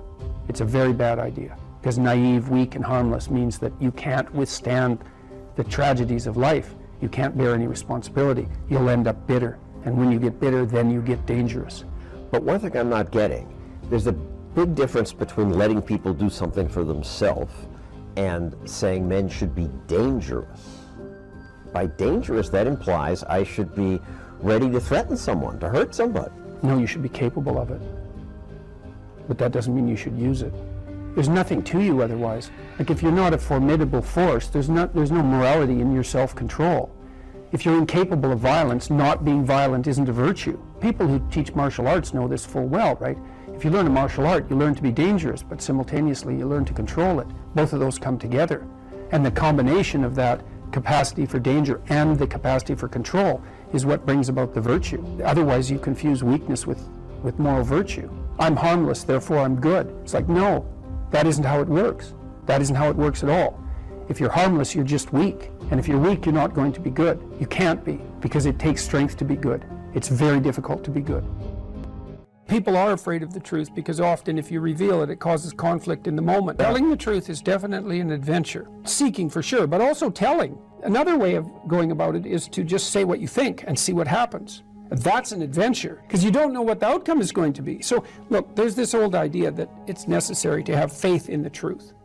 And so here's a way of thinking about that. Someone asks you a question and you might think, well, here's the outcome I want, and so here's how I'm going to answer that question. So that's one way of approaching it. But another way of approaching it is, you ask me a question, I'm going to think about the answer, and I'm just going to tell you what I think. And it doesn't matter what the outcome is, because I'm willing to see what the outcome will be, predicated on the idea that there isn't a better outcome than the one that truth produces. Even if it's harsh and terrible in the short term, and sometimes it is, it's like there isn't a better way of doing it. Now, You might say, well, how do you know that? And the answer is, well, I don't know that. That's why it's an article of faith, because I believe, and I believe this deeply, the being that you produce as a consequence of telling the truth is good by definition, even though it's harsh and often uncomfortable, because you get in trouble. One of the things that I've really learned recently, or learned to articulate better, is that there's a very tight relationship between aspiration and responsibility. The first question might be, do you need to aspire to something? And the answer is, well, yes, because you have to do something. You can't, if you just sit there, you'll die. You can't just sit there. You have to go act out in the world. Okay, so act towards what? Well, that's whatever your aspiration is. You have to have an aim. Okay, well, what should the aim be? Well, it should be something worth doing, let's say. Why do something that you don't feel is worth doing? What do you think's worth doing? Well, if you watch other people and you judge when they're doing something worthwhile, you usually judge them positively if you see that they're taking responsibility, at least for themselves. But do you want to be completely useless so other people have to take care of you? That's pretty pathetic. And maybe you could get your act together so you're taking care of yourself and your family. And maybe you could even do better than that and take care of yourself and your family and your community. Well, good for you. That's responsibility, and that's an aim. Well, here's one of the things that's cool about that, is that your life doesn't have meaning without aspiration or an aim. Okay, so you need a hierarchy of values. There's got to be something at the top. It's got to be something important. If you don't have that, your life doesn't have any meaning. So if you criticize the hierarchy, or even the idea of hierarchy, you destroy the idea of aspiration, and then people have nothing. Well, that's not helpful. People are built for a struggle and they're built for a weight, and you want to take on a heavy burden voluntarily. See if you can put yourself together. See what you can do out in the world while you're waiting to die. It's an all-in game. It better be worthwhile. You need a family, you need friends. Like, you don't need to have all these things, but you better have most of them. Family, friends, career, educational goals, plans for, time outside of work, attention to your mental and physical health, etc. That's what life is about. And if you don't have any of those things, well, then all you've got left is misery and suffering. So that's a bad deal for you. So, number one, specify your damn goals, because how are you going to hit something if you don't know what it is? That isn't going to happen. And often people won't specify their goals too, because they don't like to specify conditions for failure. So if you keep yourself all vague and foggy, which is real easy, because that's just a matter of not doing as well, then you don't know when you fail. And people might say, well, I really don't want to know when I fail because that's painful, so I'll keep myself blind about when I fail. That's fine, except you'll fail all the time then. You just won't know it until you've failed so badly that you're done. And that can easily happen by the time you're 40. You would like to be productive and have a good life, and that's how you make the schedule. It's like, and then you look at the day and you think, well, if I had that day, that'd be good. Great, and you're useless and horrible, so you'll probably only hit it with about 70% accuracy, but that beats the hell out of 0, right? And if you hit it even with 50% accuracy, another rule is, well, aim for 51% the next week, or 50.5% for God's sake, because you're going to hit that position where things start to loop back positively and spiral you upward. So that's one way that you can work on your conscientiousness, is to plan a life you'd like to have. And you do that partly by referring to social norms. That's more or less rescuing your father from the belly of the whale. But the other way you do that is by having a little conversation with yourself about, as if you don't really know who you are, because you know what you're like. You won't do what you're told. You won't do what you tell yourself to do. You must have noticed that. It's like you're a bad employee and a worse boss, and both of those work for you. You don't know what you want to do, and then when you tell yourself what to do, you don't do it anyways. But, my point is that you have to understand that you're not your own servant, so to speak. You're someone that you have to negotiate with. And you're someone that you want to present the opportunity of having a good life to. And that's hard for people, because they don't like themselves very much. They're always like cracking the whip and then procrastinating, and cracking the whip and then procrastinating. And it's like, God, it's so boring and such a pathetic way of spending your time. And you know what that's like, because you probably waste like 6 hours a day. What you do now is going to multiply its effects in the future. And you need to know what your damn time is worth. One of the things you should be asking yourself is, when you spend an hour, was that, well, what if I paid someone $50 to have had that hour? And if the answer is no, it's like, well, maybe you should do something else with your time. And it depends on whether or not you think that your time's worthwhile. But the funny thing about not assuming that is, if you assume your time isn't worthwhile, What happens is you don't just sit around sort of randomly in a state of responsibilityless bliss. What you do is you suffer existentially. Someone who is incapable of cruelty is a higher moral being than someone who is capable of cruelty. And I would say, and this follows Jung as well, that that's incorrect, and it's dangerously incorrect, because if you are not capable of cruelty, you are absolutely a victim to anyone who is. And so part of the reason that people go watch anti-heroes and villains is because there's a part of them crying out for the incorporation of the monster within them, which is what gives them strength of character and self-respect, because it's impossible to respect yourself until you grow teeth. And if you grow teeth, then you realize that you're somewhat dangerous, or maybe somewhat seriously dangerous, and then you might be more willing to demand that you treat yourself with respect and other people do the same thing. And so that doesn't mean that being cruel is better than not being cruel. What it means is that being able to be cruel and then not being cruel is better than not being able to be cruel. Because in the first case, you're nothing but weak and naive.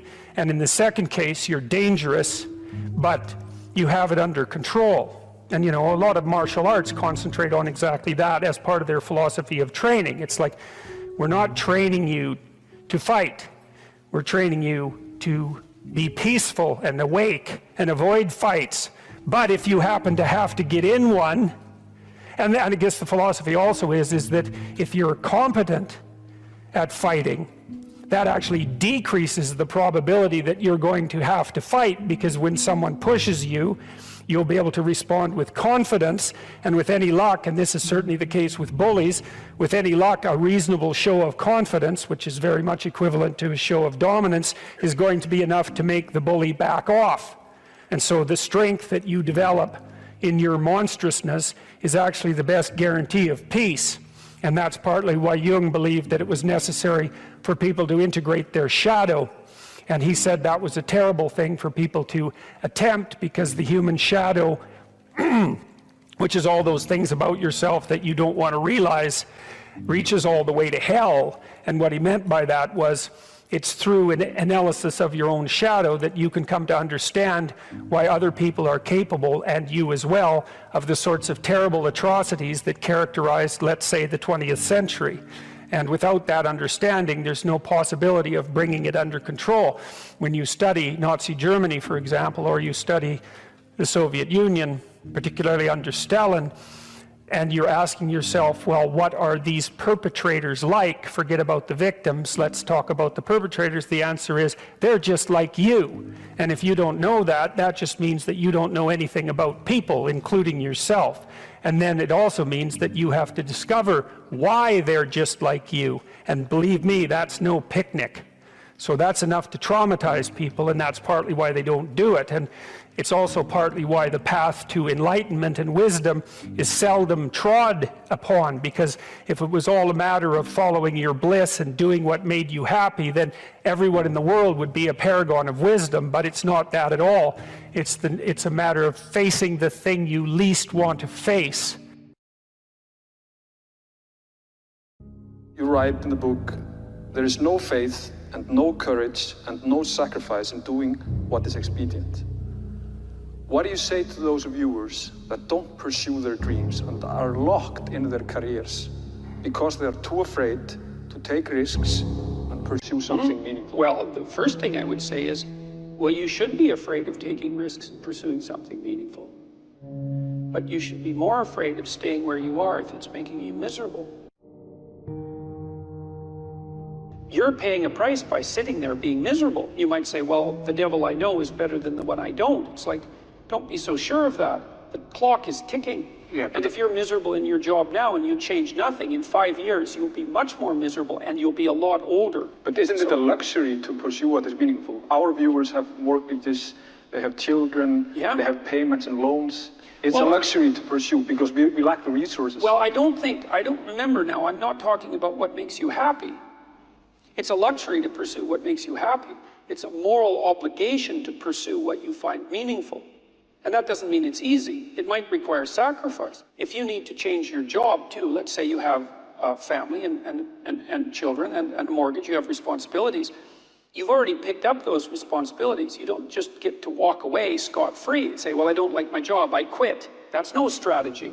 But what you might have to do is you think, well, this job is killing my soul. All right, so what do I have to do about that? Well, I have to look for another job. Well, no one wants to hire me. It's like, okay, maybe you need to educate yourself more. Maybe you need to update your curriculum vitae, your resume. Maybe you need to overcome your fear of being interviewed. Maybe you need to sharpen your social skills. Like, you have to think about these things strategically. If you're going to switch careers, you have to do it like an intelligent, responsible person. That might take you a couple of years of effort to do properly. We're built for struggle, us human beings. We're built to contend with the world. We're built to contend with reality. You want a challenge, and the best way that you can take on a challenge, because a challenge fortifies you. So you don't want to be secure, you want to be strong. And you get strong by taking on optimal challenges. And so you lay out your destiny in the world, and you take the slings and arrows of fate, and you make yourself stronger while you're doing so. And you might fail, and fortune might do you in, but it's your best bet. And, you know, people have extracted unbelievable successes out of catastrophic failures. And so, and I'm not saying that in a naive way. I know perfectly well what happens to people. You know, you're doing fine in life, and then you get cancer, and then 6 months later you're dead. And all the heroism in the world isn't going to save you at that point. But that's not the point. That's not the point. Life is bounded by mortality, but that doesn't mean that you don't get out there and contend, and you develop by contending, and you minimize the net amount of suffering in the world. And that's something, man, that's something to do.